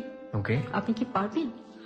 তখন আমি বললাম ওকে সুস্থ করার জন্য যদি আমাকে চাঁদে যেতে হয় আমি চাঁদেও যাব, কিন্তু বাট প্রবলেম হচ্ছে আমার আর্থিক সংগতি এখন নেই। ইতিমধ্যে আমার 1 থেকে 1.5 লাখ টাকা খরচ হয়ে গেছে বাচ্চার পেছনে। আমি তখন ওর বয়স কত যখন আপনাকে বিদেশ যাওয়ার জন্য এই ধরনের কথা আসছে? 9 মাস। তখন বেবির বয়স 9 মাস। ওকে। আমাকে এই কথা বলার পরে তারপরে চেষ্টা করতে করতে মানে 1 বছর আমি ডাক্তারদের দুয়ারে দুয়ারে ভিখারি নিয়ে যেভাবে ঘুরে, আমি এভাবে ঘুরেছি। অনেক ডাক্তার অনেক মন্তব্য করেছে, অনেকে বকা দিয়েছে, অনেক কিছু করেছে। পরিবারের লোকজন কি বলতো এই বেবিটা নিয়ে? পরিবারের লোকজন অনেক খারাপ কথা বলতো, বিশেষ করে আমার শাশুড়ি তো আমাকে ছেড়ে দিতেই বলছে যে আমার প্রবলেমের জন্য আমার সাথে ভূতের আসর হচ্ছে, জিনের আসর হচ্ছে, এর জন্য বাচ্চা এমন হচ্ছে। এই মেয়েকে নিয়ে ঘর করা যায় না, তুই অন্য জায়গায় বিয়ে কর। ওর ছেলেকে বলেছে? ওর ছেলেকে বলেছে। তো ওর ছেলেও মানে বাচ্চার কোনো খোঁজ খবর নেয় না, এই করে না সেই করে না। 9 মাস যখন বয়স, 1 বছরের মতো আপনি দাঁড়িয়ে ঘুরছেন, ওই সময়টাতে কি ও সাধারণ বাচ্চার মতো কথাবার্তা বলতে পারতো, চিল্লাচিল্লি করতে পারতো? হ্যাঁ। প্রিয় শ্রোতা, একটা জিনিস শুধুমাত্র এনশিওর থাকেন যে বেবি ফিজিক্যালি চ্যালেঞ্জড, যেটাকে আমরা বলি, বিভিন্ন ভাবে চ্যালেঞ্জ, আকার আকৃতির দিক থেকে, অ্যাক্টিভিটিস এর দিক থেকে, কিন্তু সম্ভাবনা শূন্য হয়ে যায়নি, সম্ভাবনা আছে। সেই সম্ভাবনাকে বাস্তবায়ন করার জন্য তার মা যা করার সেটা করছেন। ওকে, তারপর ডাক্তার হাসান সবকিছু রেডি করে আমাকে বললো যে এত তারিখে আপনার অস্ট্রেলিয়ার ফ্লাইট। অস্ট্রেলিয়াতে? এবং এটা সম্পূর্ণ ফ্রি? বাংলাদেশ সম্পূর্ণ ফ্রি। হ্যাঁ, বাংলাদেশ গভর্নমেন্ট না, এটা রোটারি অর্গানাইজেশনের পক্ষ থেকে এটা করা হয়েছে। কিন্তু পাসপোর্ট সব আমাকে করতে হয়েছে। ওকে। তারপর আমি এভাবে অনেক যুদ্ধ করে গিয়েছি, আমার হাজবেন্ড আমাকে যেতেই দিবে না। তারপর আমি ওইখানে গেলাম, ট্রিটমেন্ট হলো। বাচ্চার যখন ফার্স্ট অপারেশন হয়, নন স্টপ 13 ঘন্টার অপারেশন ব্রেনে। হ্যাঁ, ব্রেনে। ওর পুরো খুলিটা ওরা আবার করে ফেলছে, মানে এটা কি বলে মেশিনে গুঁড়ো করে ফেলছে হাড়গুলো। গুঁড়ো করে এগুলো ওরা ঢালাই করে চশমার কাচের মতো কেটে কেটে তারপর ওরা সেটিং করেছে এখানে। ওকে, আমি এগুলো বুঝবো না ডাক্তার, এটা বাট কিছু একটা হয়েছে যেটা ওর জন্য প্রয়োজনীয় ছিল। হ্যাঁ, চোখটা ঠিক। কত বছর বয়স এটা হলো? এটা 13 মাস বয়সী। 13 মাস বয়সে হয়েছে। আচ্ছা। তারপর যখন কি ওর রিকভারিতে রাখা হয়েছে তখন আমাকে বললো ডাক্তার যে আমরা খুব ওয়ারিতে আছি, ওর সেন্স কিরকম হয়, ও আপনাকে চিনতে পারে কিনা, আপনি ওকে কাছে জানতো দেখি। তো আমি যে যখন ওর চোখ বন্ধ করে আছে আমি শুধু বলছি প্রিয়াঙ্কা। আপনি নামটা কি আপনি দেখেছিলেন? হ্যাঁ, এটা আমি আগে থেকে ঠিক করে রেখেছিলেন, ওর নাম হবে প্রিয়াঙ্কা। প্রিয়াঙ্কা, ওকে, সাদিয়া জাহান প্রিয়াঙ্কা। ওকে। যখন আমি গেলাম ওর নাম ধরে ডাকলাম প্রিয়াঙ্কা, ও শুধু আম্মু বলে আমার হাতটাই যে ধরলো, হাতটা আর ছাড়লো না। ওকে। তারপরে যতদিন হাসপাতালে ছিলাম ওই একই অবস্থা করতো, আর ডাক্তার বলতো মম মেডিসিন, এরকম করে অপারেশন গুলো শেষ হলো। সেখানে অনেক বাদ প্রতিযোগিতা ছিল, অনেক কিছু আমাকে অতিক্রম করতে হয়েছে। আমার ইচ্ছে ছিল বাচ্চাটার সমস্ত সুস্থ অপারেশন গুলো আমি শেষ করে আসবো, কিন্তু মালিক এখান থেকে ইমেল করে ফ্যাক্স করে আমার নামে এমন কিছু পাঠাচ্ছিল যে সেখানে আর থাকা সম্ভব হয়নি। ও বলছিল যে আমার কোনো প্রবলেম নেই বাংলাদেশে, আমি যদি ওখানে নাগরিকতা চাই ওখানে যেন কিছুতেই আমাকে না দেয়। ও বাচ্চার জন্য এবং আমার জন্য অর্ধমত প্রায় এরকম করতে। আর আমি কখনো আমার ফ্যামিলির সম্বন্ধে মানে ব্যাড সাইড বলিনি, আমার বাবার বাড়িও না, আমার হাজবেন্ডের বাড়ি না। যখন আমার হাজবেন্ডের কথা জিজ্ঞেস করা হয়েছে আপনি বলেছেন he is a good boy. হ্যাঁ, গুড বয়। তো আমাকে কোনো অভাব অনটন আছে কিনা আমি বলতাম না, সবসময় এগুলো হাইড করতাম। মানে আমার কারোর কাছে ছোট হতে ইচ্ছে করতো না, খারাপ আপনার হাজবেন্ড এগুলো মেইল টেল করে তারপরে কি হলো ওখানে? সেখানে আবার এক বাঙালি ফ্যামিলি আমার পার্সোনাল চিঠি যায়, চিঠির মধ্যে আমার হাজবেন্ড আমাকে কি লেখে না লেখে সেগুলো ট্রান্সলেশন করে ওদেরকে বুঝাই দেয়। বুঝিয়ে তো ওরা আমাকে সন্দেহ করে। ওকে। সন্দেহ করার পর আমাকে হঠাৎ করে জিজ্ঞেস করে তোমার হাজবেন্ড কেমন। তো আমি তো সবসময় ভালো বলে আসছি, তো আমাকে হঠাৎ এভাবে জিজ্ঞেস করে তো আমার ভিতরে কেমন যেন একটু হয়ে আসে, কি ব্যাপার। তো আমি বলি যে সে এরকম অ্যাডিক্টিভ, আর সে প্রায় আমার সাথে ফাইটিং এ যায়। তো ওরা আমার কথাটা বিশ্বাস করে না, ওরা ভাবছে যে আমার এই দেশের প্রতি লোভ চলে আসছে, যে কারণে আপনি ওইভাবে আমি থাকতে চাচ্ছি। ওকে। আমার বাংলাদেশে আমি বাংলাদেশে আসলাম। বাংলাদেশে এসে আমার শুরু হলো আরেক যুদ্ধ। আমার হাজবেন্ড তো পুরো একদম বাইরে চলে গেছে, আমার আয়ত্তের ভিতর নেই। এদিকে আমার ফ্যামিলিতে আমি একটা বোঝা হয়ে গেলাম, সবার কাছে আমি একটা খারাপ হয়ে গেলাম। এইভাবে যে আমি যে কেন ওখানে থাকতে পারলাম না, আমি কেন এত বড় সুযোগটা হাতছাড়া করে আবার তাদের বোঝা হয়ে যাচ্ছি। এভাবে করে ওরা আমাকে প্রায় খারাপ ব্যবহার করতে লাগলো। খারাপ ব্যবহার করতে করতে এভাবে 10টি বছর পার হয়ে গেল। ফ্যামিলিতে 10টা বছর পার হয়ে গেল। মাঝখানে বাচ্চা হঠাৎ করে আমার ট্রিটমেন্টের পর আর কোন চিকিৎসা আমি করতে পারিনি, আমার আর্থিক অবস্থা ছিল না, ওর অ্যান্টিবায়োটিক সব বন্ধ ছিল। হঠাৎ করে 2011-তে তার ব্রেন স্ট্রোক করে। 2011-তে ব্রেন স্ট্রোক করে, তখন বয়স কত? 6 থেকে 7। তখনও কি আপনার হাজবেন্ডের সাথে আপনার থাকা হচ্ছে না? কেন? এর মধ্যে তার সাথে আমার অনেক কিছু হয়ে গেছে। কিরকম? অনেক ঝোট ঝামেলা গেছে তার চারিদিকে। তখন আপনি থাকছেন কোথায়? আমি বাবা মার কাছে থাকছি। ওকে। তারপর বাচ্চাকে নিয়ে এইভাবে স্ট্রোক করার পর আমার যা ছিল গয়নাগাটি সব বিক্রি করে আমি ডাক্তার দেখালাম। 6-7 বছর বয়সে আপনি যতটুকু রিকভারি করে নিয়ে আসলেন অস্ট্রেলিয়া থেকে, ও কি পারতো সাধারণ ছেলে মেয়েদের মতো মুভমেন্ট করতে? হ্যাঁ, একদম ফুল মুভমেন্টে ছিল। সে ক্লাস 2-তে পড়া সম্পূর্ণ কমপ্লিট করেছিল ইংলিশ মিডিয়ামে, এবং আরবিতে সে পুরো কাজটা শেষ করেছিল। একদম নরমাল ছেলে মেয়েদের মতো, একদম নরমাল, যা একবার বলতাম তাড়াতাড়ি ব্রেনে কেস করতো। ওকে, দ্যাটস রিয়েলি অ্যামেজিং। গ্রেট। তারপর ট্রিটমেন্ট করলাম, যত ধাপে ধাপে এমআরআই, সিটি স্ক্যান এগুলো করে সব চিকিৎসা হলো। কেউ আমাকে বাজে মন্তব্য করলো যে বাচ্চার জন্য কি দরকার এত কষ্ট করার। এভাবে 10টি বছর পার হয়ে গেল। পার হয়ে যাওয়ার পর আমার 2 ভাই যে আছে এখন আমাদের ফ্যামিলিতে, যে সাথে আমার বাবা মা থাকতো, ওরা বিয়ে করলো। ওরা বিয়ে করার পর এমন পর্যায়ে চলে আসলো যেখানে আমার থাকার মতো কোনো অবস্থাই নেই। ওরা রীতিমতো আমাকে চাকরানির মতো ব্যবহার করতে থাকলো, প্রয়োজনে আমার গায়েও হাত তুলে। তখন আমি ভাবলাম যে আমার কি করলাম আমি 10টি বছর এভাবে, এখন আমি কোথায় যাব, কি করব। আপনার এই মেয়েটি ব্রেন স্ট্রোক করার পরে তার অবস্থা কি দাঁড়ালো? অবস্থা আরো খারাপ হয়ে গেল, তার ব্রেন থেকে স্মৃতি মেধা সব মুছে গেল, সে এখন বাচ্চাদের মতো হয়ে গেল। কতদিনের মধ্যে ঘটনাটা ঘটে গেল? স্ট্রোক করার 1 থেকে 1.5 মাসের মধ্যে হয়ে গেল। 1 থেকে 1.5 মাস। আপনি ওই সময়টাতে অস্ট্রেলিয়াতে যোগাযোগ করেননি কোনোভাবে? না, ওদের সমস্ত ঠিকানা আমার কাছ থেকে হারিয়ে গেছে। এরকম হলো, দেখা যেত আমাদের বাসায় যখন পরিবারে কেউ আসে, কোনো গেস্ট আসে, তখন তারা আমার বাচ্চাটাকে দেখে হাসতো। আপনার বাচ্চাকে দেখে হাসতো, তো আমার খুব খারাপ লাগতো। আমি আমার বাচ্চাটাকে সবসময় আড়াল করে রাখতাম। আচ্ছা। আর বিশেষ করে যখন কোনো অনুষ্ঠান হতো, কিছু হতো বাসায়, তখন আমি ওকে নিয়ে সরে থাকতাম।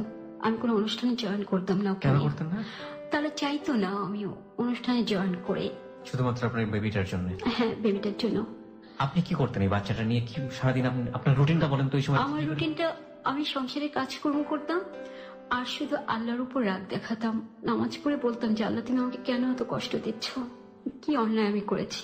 ওকে ডেইলি যে কাজগুলো করতে হয় একটা বাচ্চার, মানে এগুলো পারতো নাকি এগুলো না, এগুলো আমি করে দিই। আচ্ছা, ব্রেন স্ট্রোক করার পরের ঘটনাগুলো এরকম? পরের ঘটনাগুলো। ওর শরীরের মধ্যে মুখ অবয়ব বা চেহারার মধ্যে কোনো চেঞ্জ কি আসলে ওই সময়টাতে ব্রেন স্ট্রোক করার পরে? হ্যাঁ হ্যাঁ, ওর আগে চেহারাটা এত খারাপ ছিল না, ব্রেন স্ট্রোকের পরেই চেহারাটা খারাপ হয়ে গেছে। আগে আচ্ছা। ছবি দেখলেই বুঝতে পারবেন। ওকে। আগে হাঁটা ছিল আমাদের মতো নরমাল। তো ডাক্তার সাধারণ মানুষের কাছে আপনি ওকে নিয়ে যেতে পারতেন না, না। আপনি আড়াল করতেন। উম, তাহলে ওর লাইফ স্টাইলটা কেমন ছিল? ওকে আপনি কিভাবে কি করতেন ওই সময়টাতে?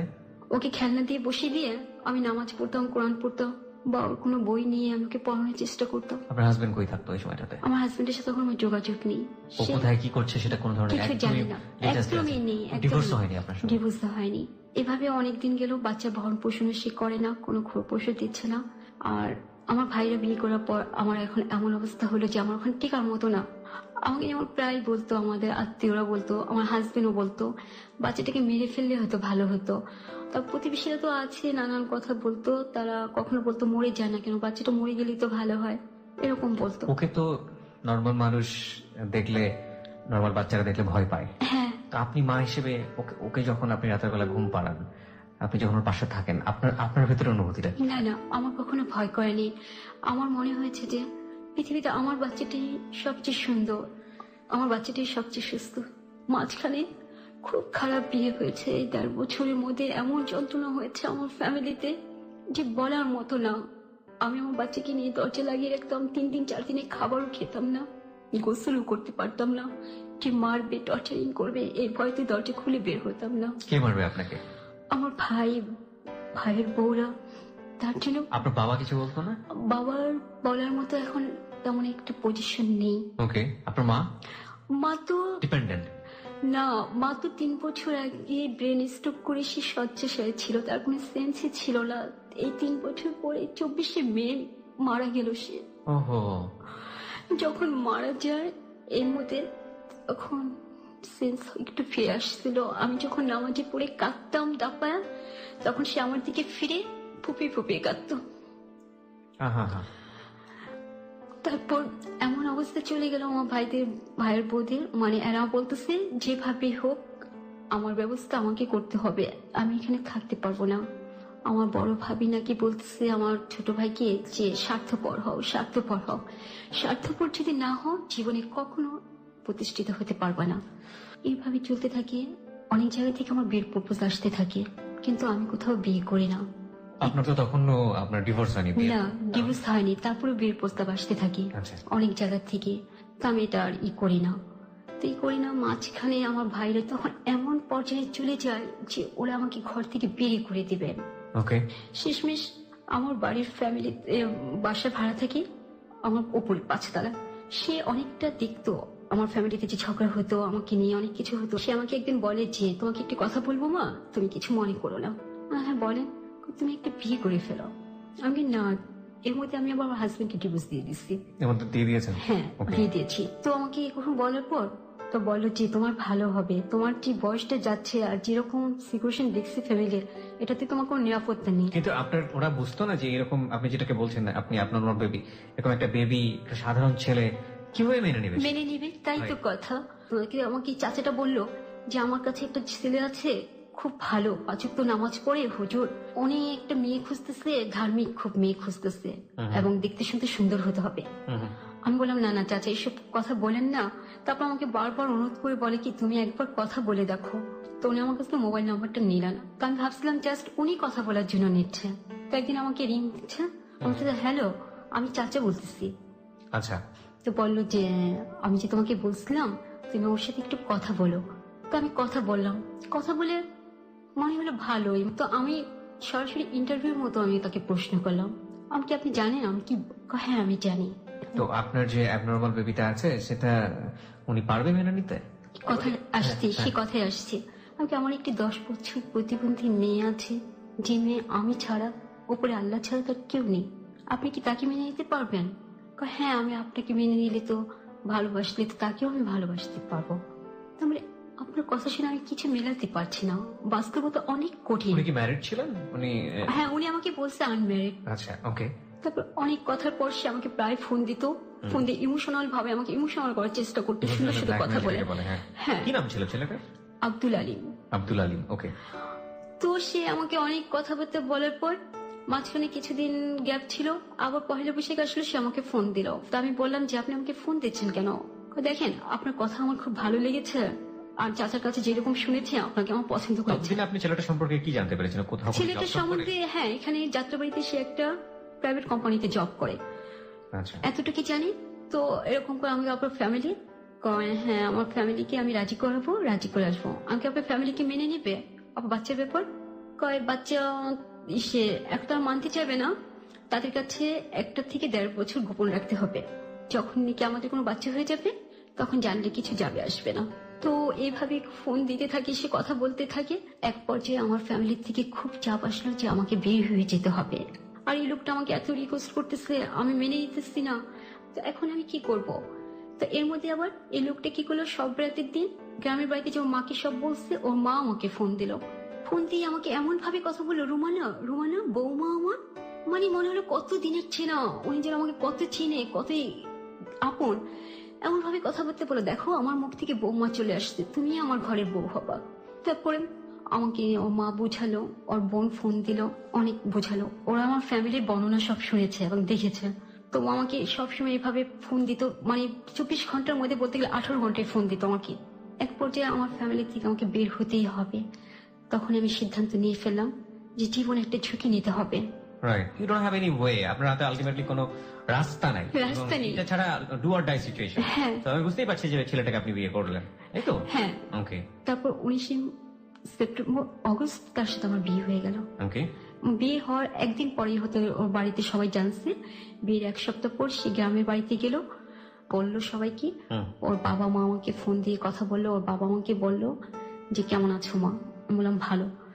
তারপর বললো তোমার বাপ ভাই কি জানে তুমি যে বিয়ে করেছো? আমি বললাম এখনো জানে না। তো বললো কি অবস্থাটা কি হয়েছে, আমি কি কথা বলবো তাদের সাথে?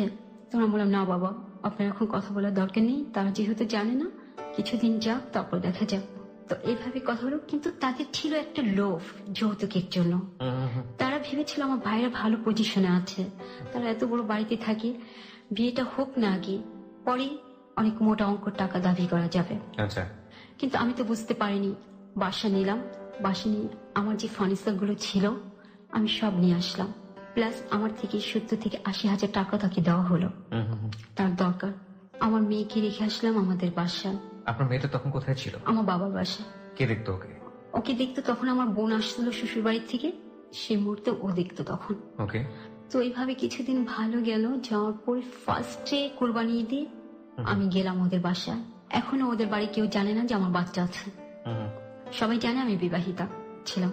তো ওখানে যাওয়ার পর থেকে আমি দেখতে পেলাম যে ওদের সবাই শুধু কি দিল না, কি দিয়েছে, কি আনছি, একই জিনিস, একই জিনিস। ভেরি ইম্পর্টেন্ট পয়েন্ট, বাসার কেউ জানে না বাচ্চা আছে, অথচ এই বাচ্চাটার সিকিউরিটির জন্যই ভদ্র মহিলা বিয়ে করলেন।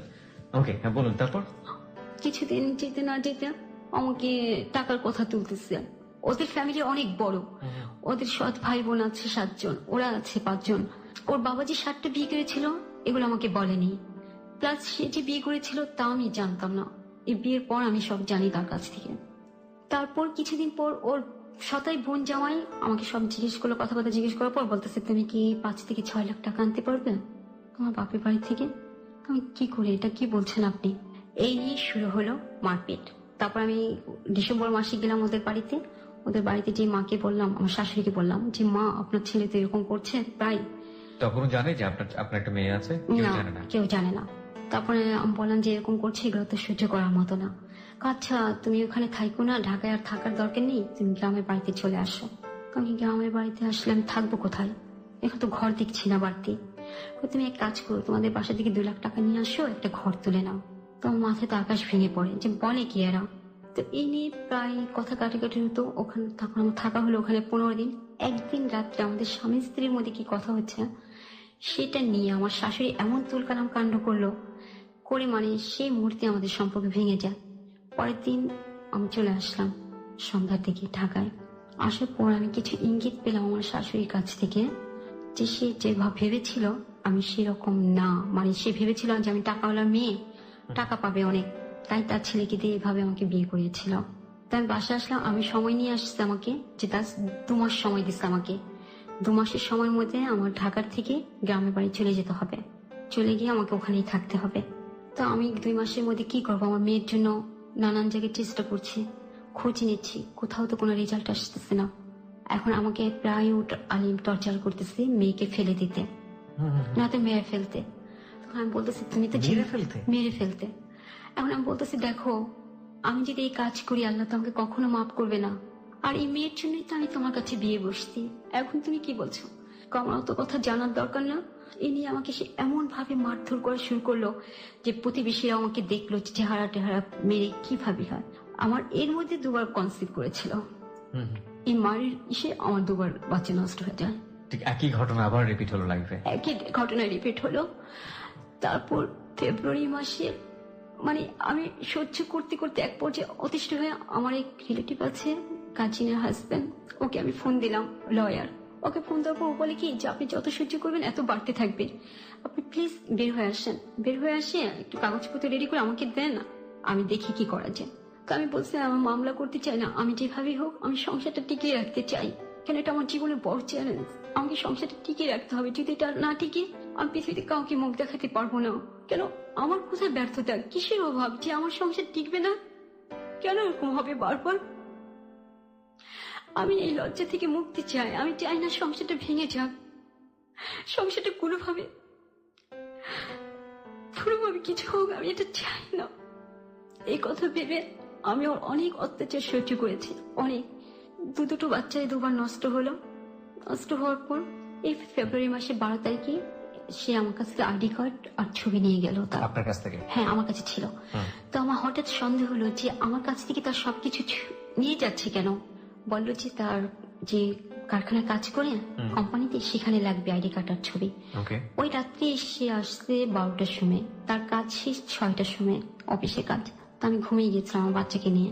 দরজা খুলতে দেরি হওয়াতে সে আমাকে খুব মারধর করে, প্রচন্ড মারধর করার পর তখন আমি বলি যে তুমি আমাকে এভাবে মারধর করছো কেন, তোমার যদি ভালো না লাগে তুমি আমাকে ছেড়ে দাও।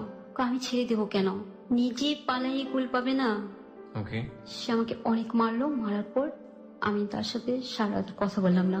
পরের দিন সকালে সে গ্রামের বাড়ি চলে গেল। সে শনিবার দিন 14 ফেব্রুয়ারি সেদিন সে আসলো।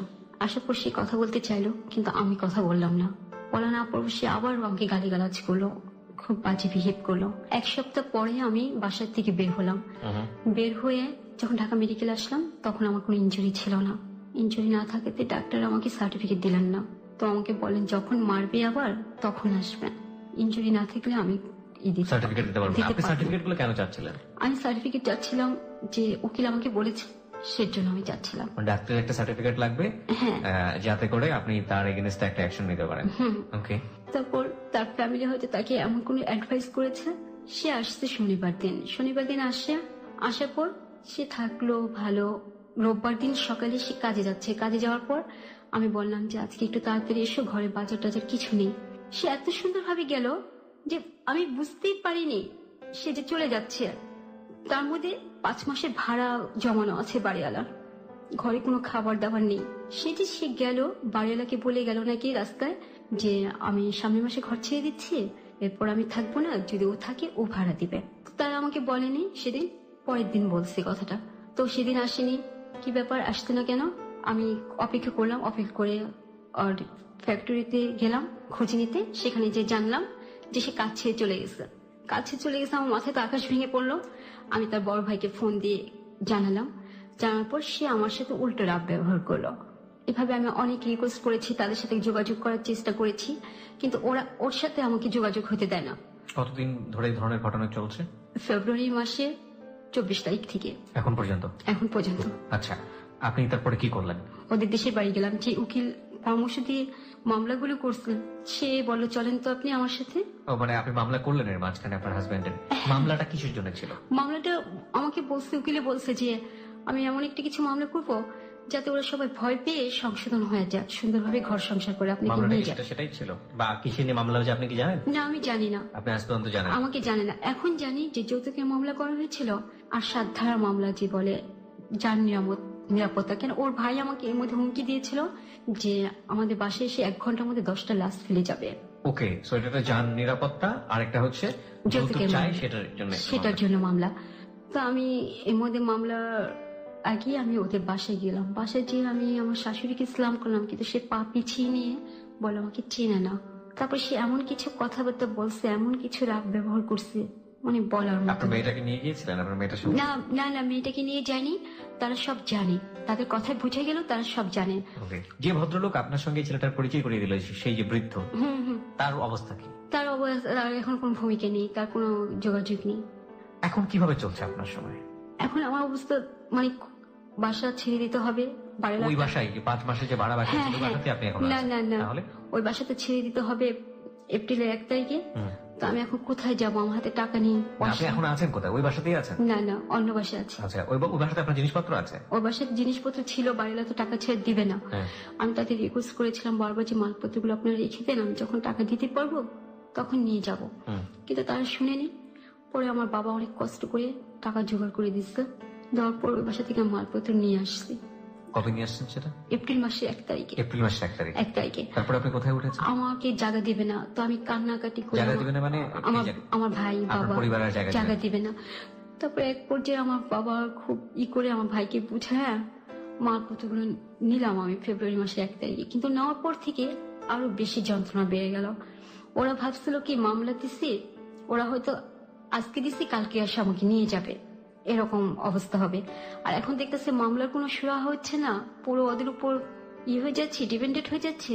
এখন ওরা কিভাবে আমাকে আরো ঘর থেকে বের করে দিবে, আর কিভাবে যন্ত্রণা করবে, মানে অশ্লীল। এখনো কি আপনি আপনার ফ্যামিলিতে আছেন? না না। তাহলে অশ্লীল ভাষায় গালিগালাজ করলো, খুব যন্ত্রণা করলো। এই 3টা মাস আমার জীবনে গিয়েছে, মানে আমাকে ঘরে থাকতে দিত না, আমাকে ঘর থেকে বের হয়ে যেতে হতো।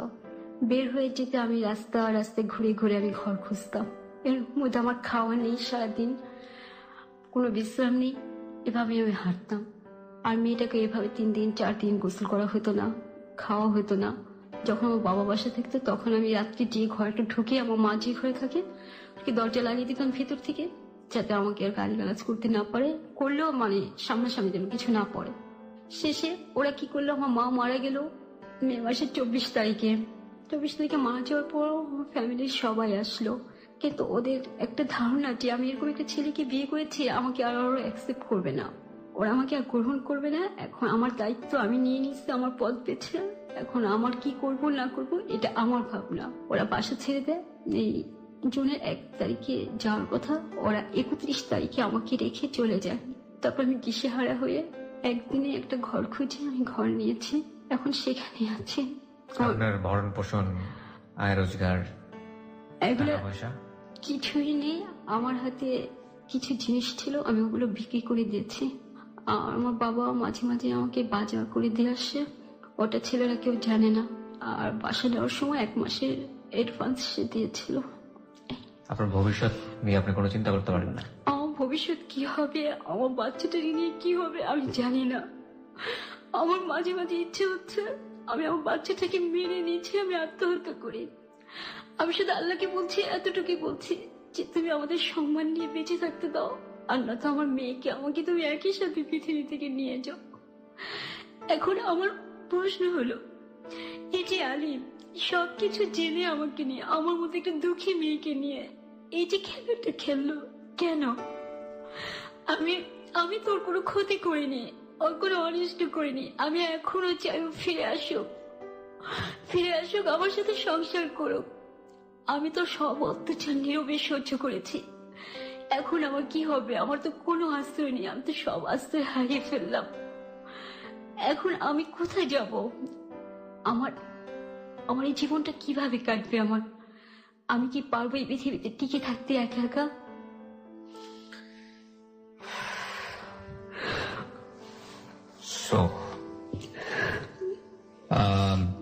একটা কথা আছে যে বিশাল এক সমুদ্রের মাঝখানে যদি আপনাকে ফেলে দেওয়া হয় বা আমরা যদি পড়ে যাই, তখন যুক্তি কি বলে, লজিক কি বলে, বিজ্ঞান কি বলে? বেঁচে থাকার কোন সম্ভাবনা আছে যদি আপনার ভাগ্য, যদি আল্লাহ আপনাকে সেভ না করে? নেই। সো জীবনের গল্প যে কখনো এরকম একটা জায়গায় যেতে পারে যে এটা একটা সমুদ্র এবং এর মাঝখানে একজন মানুষ আছেন এবং পৃথিবীতে এমন একজন মানুষকে নিয়ে আছেন যে মানুষটার কোনো সেন্স নেই, তাকে আমরা সামাজিকভাবে প্রতিবন্ধী বলি, অনেকে অনেকভাবে ব্যাখ্যা করে থাকেন, এবং একটাই মাত্র মানুষ আছে সেই মানুষটাকে সে চিনে, এবং একজন মাত্র মানুষ আছে যে মানুষটা শুধুমাত্র তাকে ভালোবাসে, আর উপরে তো আল্লাহ আছেনই। কিভাবে বেঁচে থাকবে এই ভদ্রমহিলার কি হবে, তার সন্তানের কি হবে, সংসারে কি হয়েছে না হয়েছে সেটা তো পরের বিষয়, কে ভুল করেছে কি করেছে সেটা না, আলটিমেট রেজাল্ট ইজ এই বাচ্চাটার কি হবে, ও তো মানুষ। এই মহিলাটার কি হবে, উনি তো একজন মানুষ।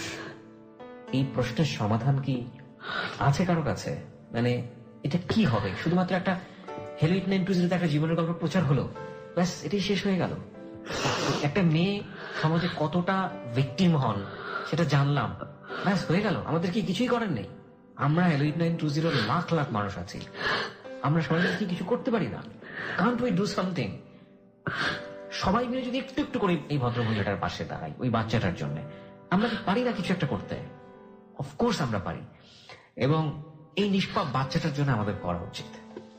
যারা আমরা মনে করি যে সমাজে অনেক বিত্তবান আছেন, চাইলেই এই বাচ্চাটার জন্য কিছু করতে পারেন, এবং অনেক মানুষ আছেন যারা এই প্রতিবন্ধীদের নিয়ে কাজ করেন, তারা চাইলে এই ভদ্রমহিলাটার জন্য কিছু করতে পারেন। অ্যাটলিস্ট ইনি তো বাঁচতে পারেন। এই মেয়েটাকে, যিনি প্রিয়াঙ্কা 10-11 বছরের, আপনার ভিডিওটা যারা দেখছেন তারা বুঝতে পারবেন, ওর তো কোনো অপরাধ নেই, ও তো নিষ্পাপ। ওকে অ্যাটলিস্ট আমরা বাঁচার একটা সুযোগ করে দিই যতদিন পৃথিবীতে থাকে। এটা তো আমাদের দায়িত্ব। সুতরাং আমি আপনাদের কাছে এই জন্যই বলেছিলাম যে শেষ পর্যন্ত শুনুন আজকের এই জীবনের গল্পটা, এবং যদি আপনাদের কিছু করার থাকে এই মেয়েটার জন্য, please do something, let's do something. লিসনারদের উদ্দেশ্যে আপনার কিছু বলার আছে?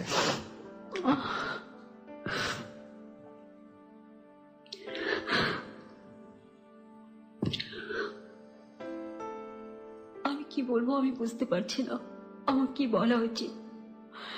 আমি চাই যদি কেউ সম্ভব হয় কারো দ্বারা, কারো সহযোগিতা বাচ্চাটার জন্য একটা নিরাপদ স্থান বের করা, যাতে ওখানে রাখা যায়, কি ও যাতে নিরাপদ থাকে, ভালো থাকে, বা ওর কোনো চিকিৎসার ব্যবস্থা করা যায় না। আমি এই কথাটি বলতে চাই, যদি আমাকে কেউ সহযোগিতা করেন আমি তার কাছে কৃতজ্ঞ হব। আমি চাই আমার বাচ্চাটা নিরাপদ থাকুক, সুন্দর থাকুক। আপনি তো কোনো কাজও করতে পারবেন না, ওকে রেখে আপনি কি না, আমি কোনো কাজ করতে পারছি না, কোথাও বের হতে পারছি না। তারপরে আমি চাই একটা কাজ, যে কোনো একটা কাজ আমাকে দেওয়া হোক, আমি যেন বাঁচতে পারি বাচ্চাটাকে নিয়ে। প্রিয় শ্রোতা, কিছুই আসলে আর বলার নেই। সব বলার ভাষা আসলে কখনো না কখনো হারিয়ে যায় হ্যালো ইট 920-তে। তেমনটাই হলো। আমাদের ক্লোজ আপ প্রেজেন্স হ্যালো ইট 920 আজকে এখানে ইতি টানতে চাই। যারা এতক্ষণ ধরে শুনলেন তাদের সবার কাছ থেকে আমরা শুধু দোয়া চেয়েছি এই মেয়েটার জন্য এবং একই সাথে পরিবারের জন্য।